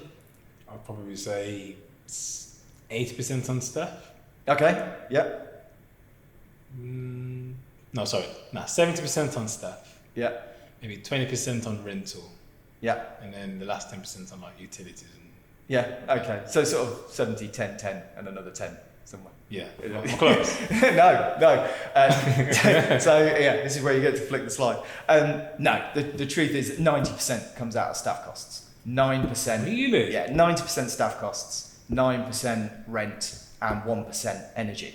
So the reason I explain, go on. Pause that a minute. So you're saying that companies spend 90% of their costs on the people that work with them? Yes. So that's not just direct wages, but that's obviously everything associated with employment. It's providing the environment to be something that they expect, providing all the perks and benefits, utilising the environment. So rent is different because obviously that's a fixed sum that's paid to a landlord.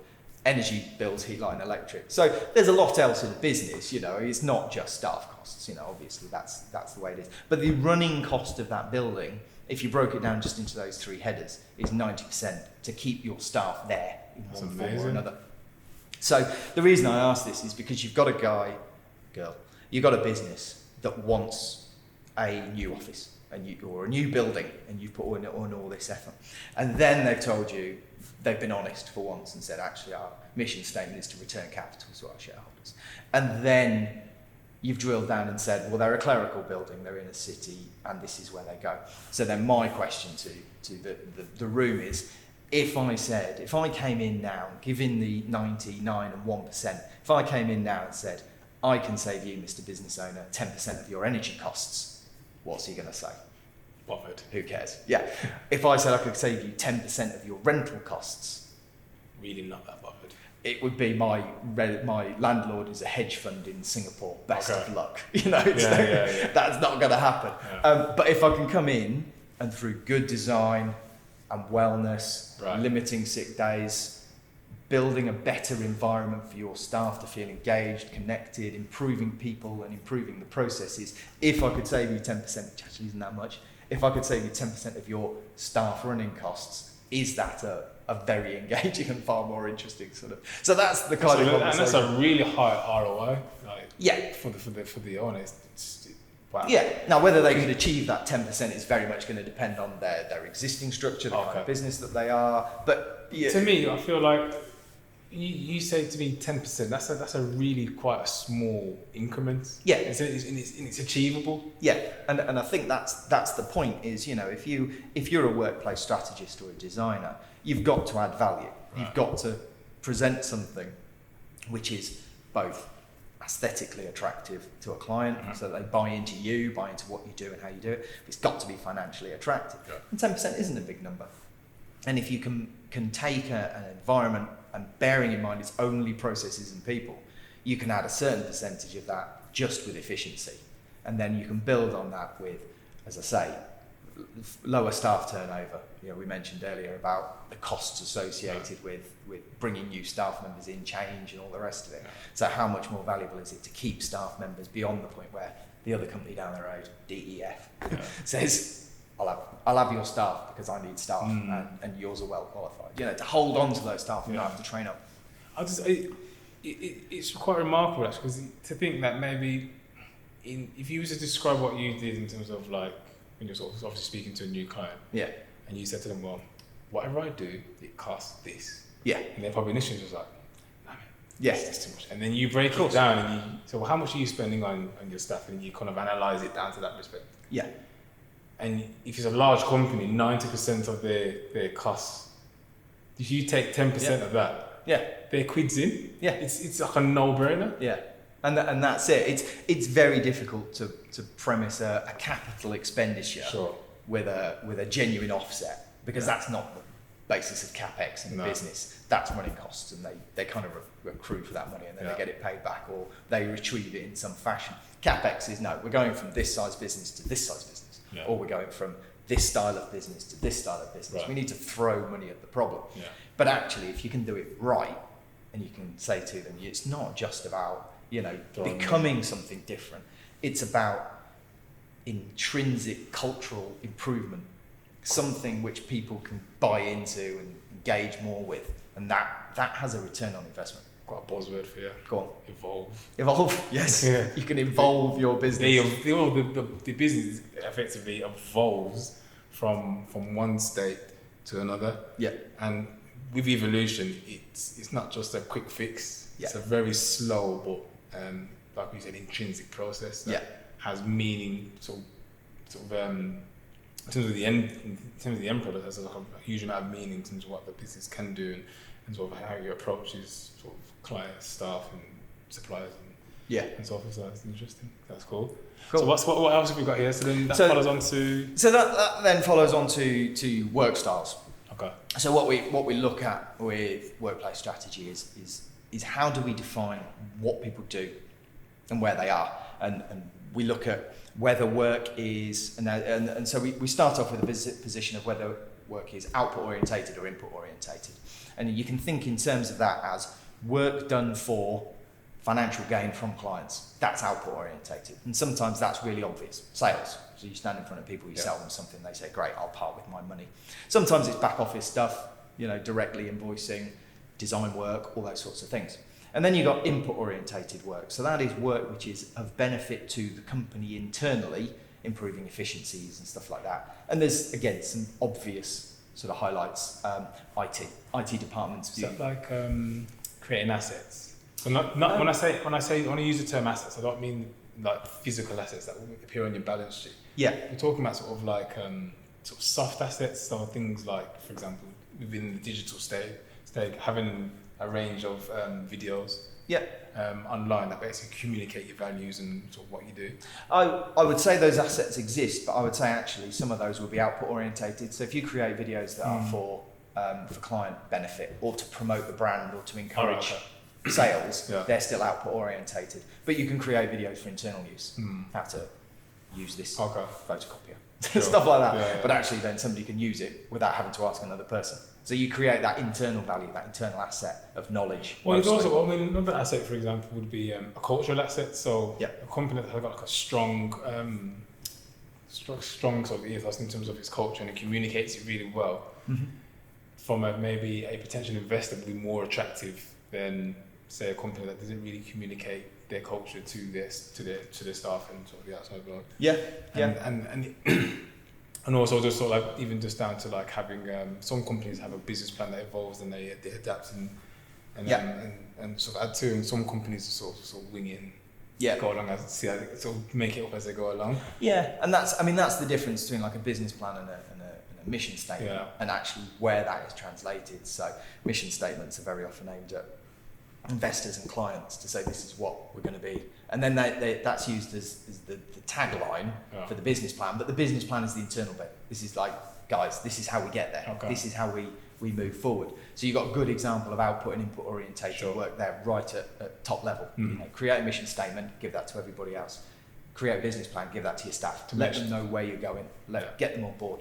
So you end up with that sort of x-axis, and then you've got a y-axis which intersects it of sort of more individual work and more collaborative work. So here we're talking about work styles, we're talking about individuals, and you can see that it comes under four main headings. Let me show you this one. This one's clearer. So here you end up with four more. Sorry, start again. So here you end up with you've got your X and your Y axis, your output and input orientated, and then you've got your more individual and more collaborative work.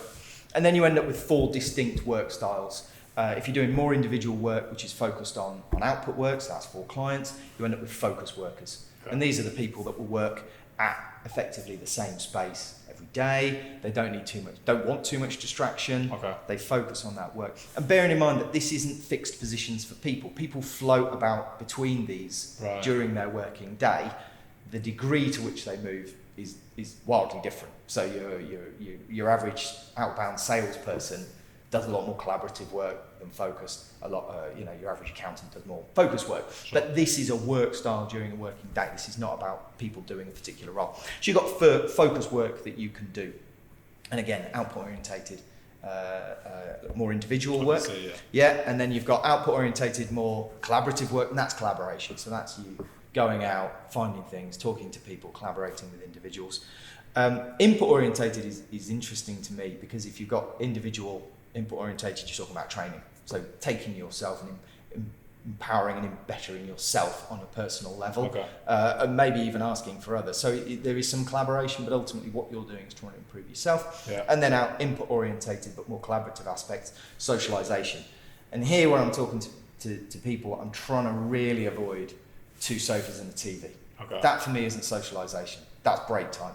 Right. So this is all within the concept of a working day. Mm. So if you can socialise, it doesn't have to be outside. It can be, you know, water cooler moments. It can be a beer at the pub. Okay. It can be. But the concept is that you improve the input aspect of the business on an ongoing basis, but in a social environment. Right. And those are the 4 sort of key work styles that we look at. And then you can use that to plan an office environment. Right. So, and say, if you want to do focus work, go over here. And if you want to do collaborative work, you go over here. And then you've got resident workers who are maybe anchored to one spot. So you need to build their support mechanisms closer to where they are. And then you've got, you know, outbound nomads, as we call them. So individual workers, who can move everywhere, internal and outside the real estate strategy of the business. Okay. So out of curiosity, which sort of zone would the aquarium go into? Well, it would certainly, if your intention is to improve I would see biophilic elements as really empowering creativity and getting people to not necessarily concentrate on smaller pieces of work. So not focus work, for instance. There it becomes a decoration. And it might be an aquarium, it might be a red wall, it might be a blue carpet. Okay. Those sorts of elements, but they distract from the focus work that's going on. Right. Where I want to see aquariums is places like socialisation, obviously. Even training to some degree. Okay, you need to engage in work, but equally you need that contemplative time. You need to concentrate and then contemplate. And when you take yourself out of that concentration aspect and go, what have I learned? How do I do it? Do I understand it?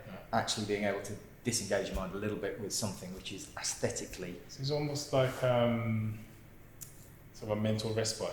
Yeah. Effectively. Yeah, Okay. absolutely. And I mean, there are plenty of studies that show actually learning is done not necessarily at the point where you're reading, but at the contemplative stage afterwards. And supporting the learning environment is both about supporting the concentration stage, so making sure somebody's comfortable, that the environment's well lit, that the air is appropriately clean, that it's not too hot and not too cold, because all of those distractions will stop somebody physically being able to read something and understand it. But then supporting them in a contemplative state where they go, did I understand that? Do I get what that means? Do I get what it means to me and how I operate? Funny you say that. I've actually read a couple of papers.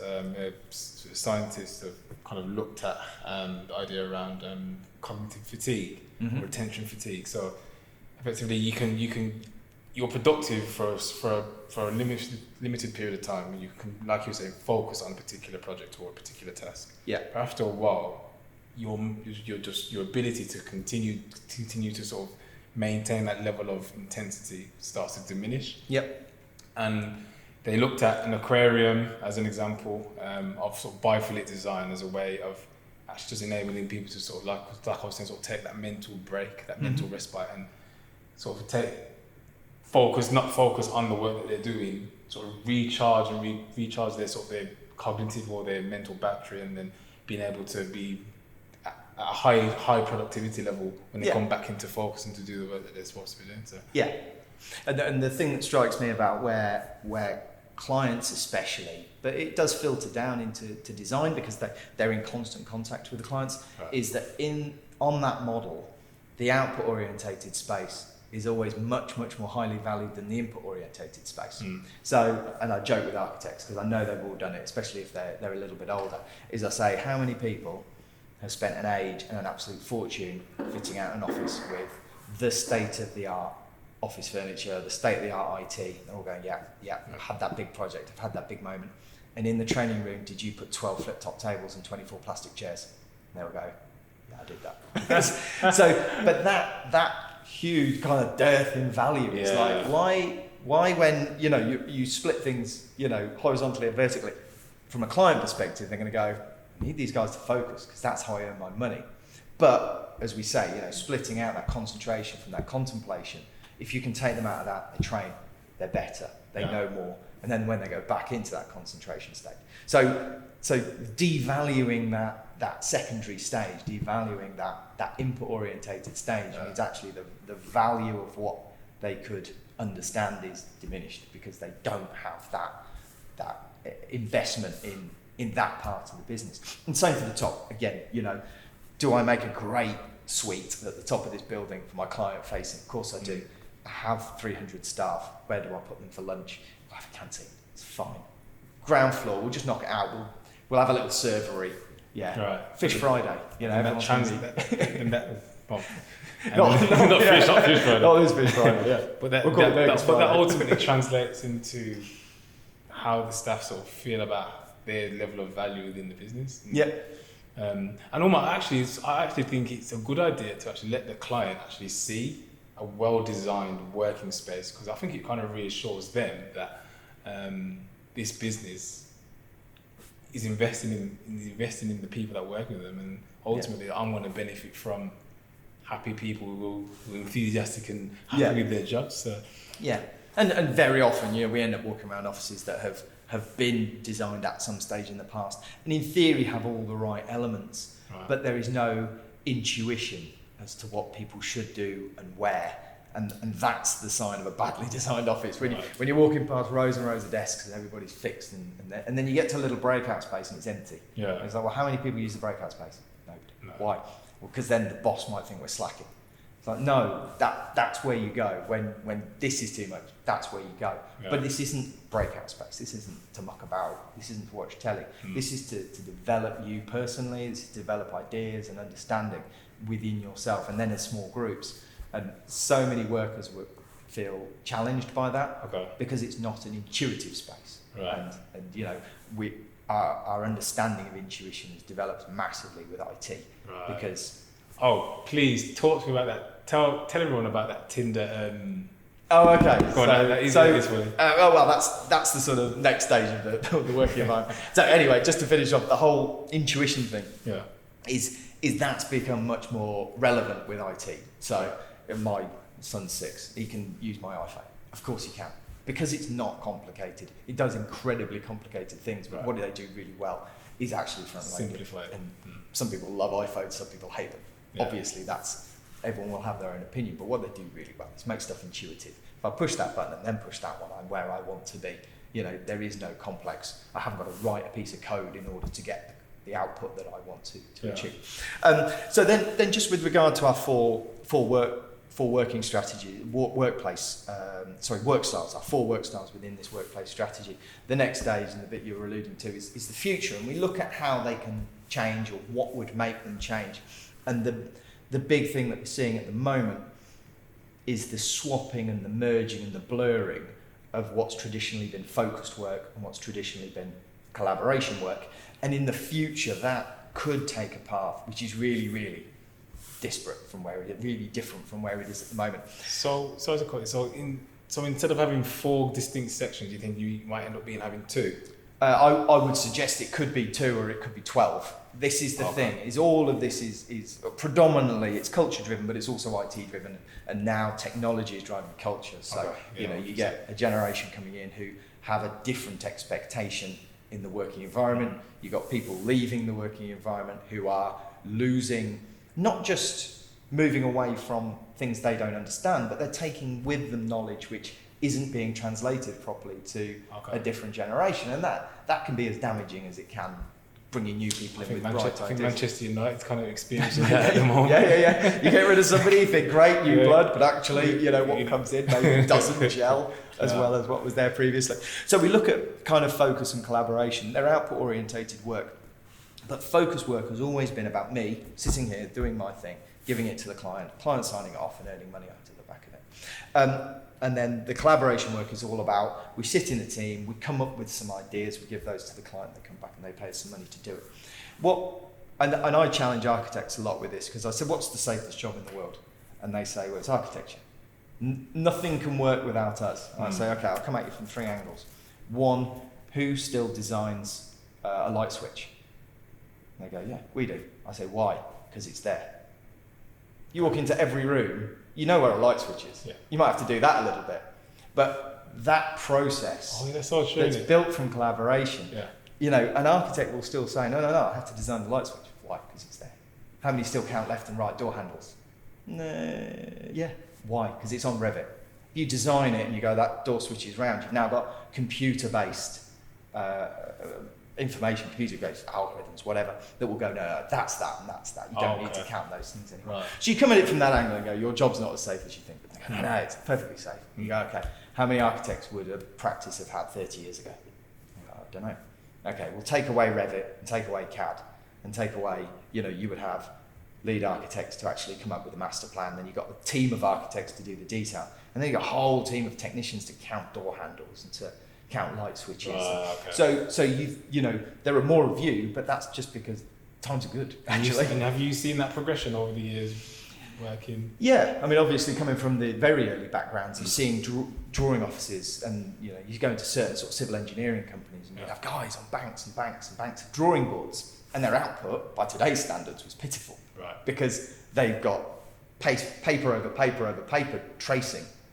That's something I've drawn before, so I'm going to go over it. But actually that then needs duplicating, copying, and that's actually down to a team of juniors going over the same lines. Right. And obviously now compare that to your average Revit output on a CAD program, where not only is it easily changeable, not only can you have multiple people collaborating all at the same time, but all of the information is already there. As I say, all of this detailed stuff.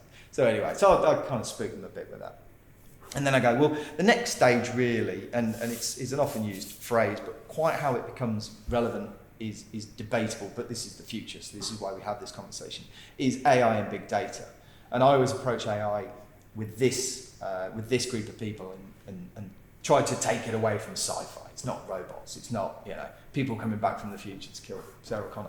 It's not that. It's about the processing of big data. So when I say a light switch is there, why is it there? And it's there not because it's intuitive for it to be there, it's there because it's been done hundreds and hundreds and thousands of times before.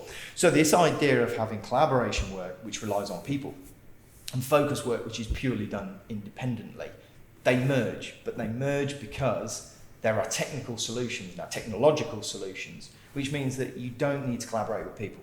You can collaborate with an idea which has been repeated thousands and thousands of times. Right.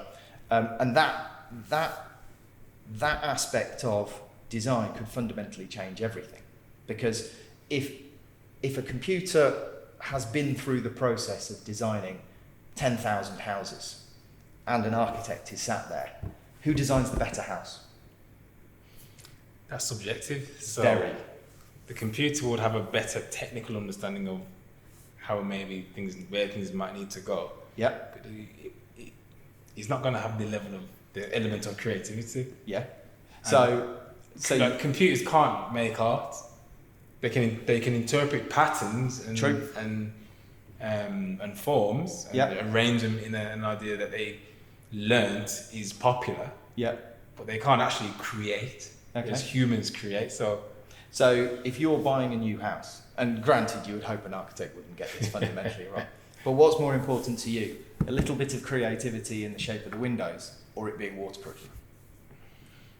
Okay, you're talking to an artist. You'd be like, no, windows. It needs to look nice, but no, 100% hear what you're saying. So yes, and my absolute sort of killer departing line is always right. Okay, you win. You guys are really important. You create things. Just before I go, I'll leave you with the last thing. How many architects does it take to build a travel lodge? And they'll sit there and go, no, because you don't need an architect to build a travel lodge. It's done in a factory. It's brought to site on a lorry, and it's stacked up, and a brickie goes around and bricks it. That's your average travel lodge. So all those patterns, yeah. Hotels nowadays are not created from any grand design. They are created in factories and made in factories and brought to site and stacked up and bricked around. Because it's like a prefab. Like a prefab, yeah. Okay. Because that's the nature of that kind of building, and the experience of the hotel is not quirky. If you're a businessman that's away from home, you don't want quirky. You don't want to guess which is the hot and the cold tap. Okay. You want to walk in and have the same experience every single time. Yeah, the environment needs to be functional. So how does the future of offices, how does that relate to Tinder? Because this really so then I also say, right, so you've got your output orientated work and your input orientated work. And if you keep to the top half and you're collaborating, the idea of external collaboration or collaboration to output orientated work is to achieve a piece of work for a client and get paid for it in a small group. How do we move that from output orientated to input orientated? And this is the bit that I call the Tinder model. Right. So there's a guy a few years ago who was famous, or became famous. He was in the paper. I think famous is a bit generous, but he was in the paper. And his name was Stefan. Right. And I always pitch it, I'll ask you the same question. Why was Stefan famous on Tinder? You know what? You told me this one, I actually can't remember. No. Okay, what was Stefan's fame? So Stefan got in the papers because he was the most swiped right guy. All right, yeah. So he was the most popular guy on Tinder. Right. So Stefan's goal in this was to find a date. Whatever. We'll leave it at that. We'll assume that's what he was on Tinder for. But what he possibly didn't realise at the time, maybe he did, maybe I'm being unfair, but I suspect he didn't realise at the time, was that every single interaction regarding him was stored on a database. Right, okay. Okay. Yeah. So if there is a hottest person on Tinder, there is a least hot person on Tinder. Right. And there is every scale in between. Sure. So would you like to know where you scale on Tinder? Yeah. Yeah. Of course, yeah. That's a designer speak. Architects go, no, not really. Oh, is it? Oh. But it's that level of, you're not there. You're not on Tinder because you're being judged. Right. You're not there because you want to learn more about yourself. You're there because you want to meet people. So this whole kind of experience of collaborative work, when you bring in technological solutions to support that, what you find in the background is that actually there's a lot of recording going on, there's a lot of big data being analysed and being processed, whether it's ever being analysed or not. So if there is a hottest guy on Tinder, least hot guy on Tinder, if an office was tracked in the same way, there is a most efficient person in every office. Right. There is a least efficient person in every single office. And there is every scale in between. So our experience of work historically has been to do work, be it mostly output orientated work, and then be judged on that.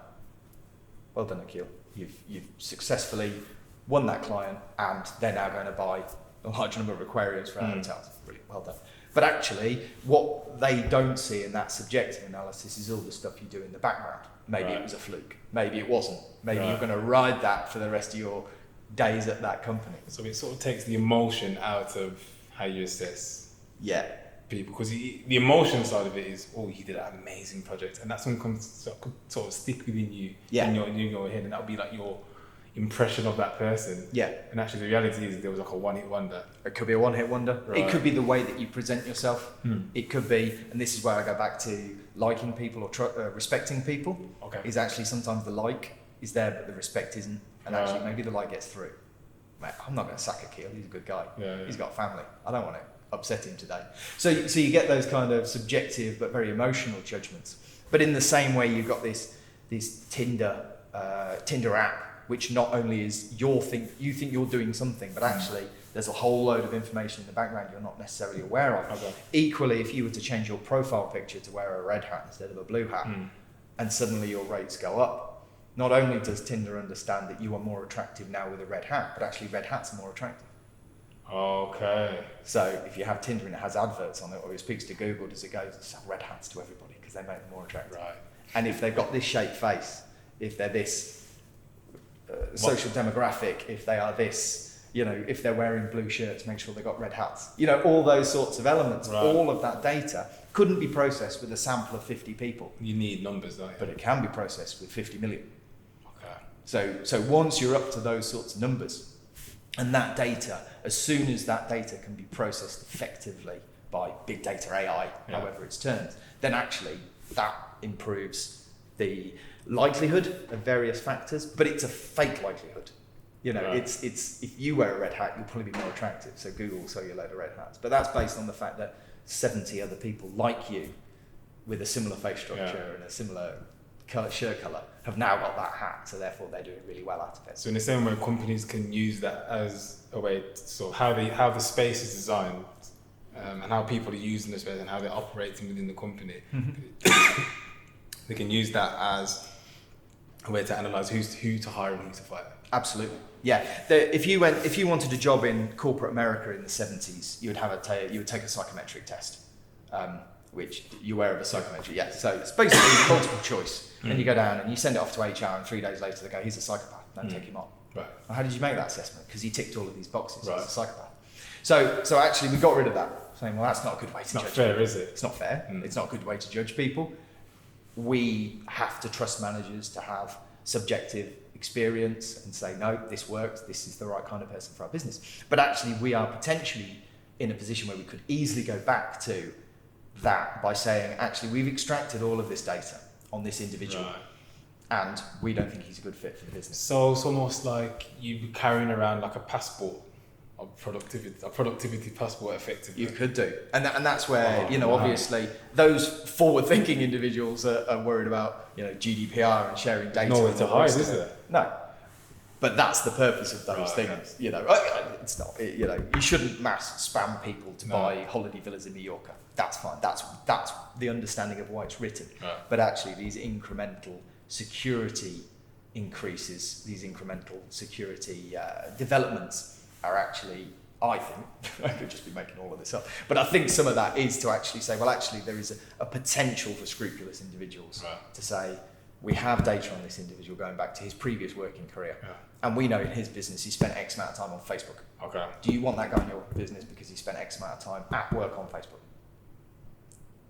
Probably not. However, you can put him in front of an aquarium, Yes. and you can kind of surmise, well, he's being productive, trying to reduce his stress levels. Look, on that note, I mean that's been this couple of hours. I reckon this feels like it's been a long time. It's been a while. It's cool. But I challenge anyone to get to the end of it. it's no, it's been really. I mean, it's been full of information, and like what you have in your head is quite amazing. Cool. Thank There's you a lot very of much. information just roll off the top of your head. So Thank you very much for coming and thank we'll you. catch This is a very, very good looking aquarium. Yeah, we'll drop this off at your office. Cool. And you guys can meditate and zen out with that, and we'll come back and check and see how it's grown. Yeah, indeed. All right. Lovely. Cheers, Akil. Thank you very much. Before you go,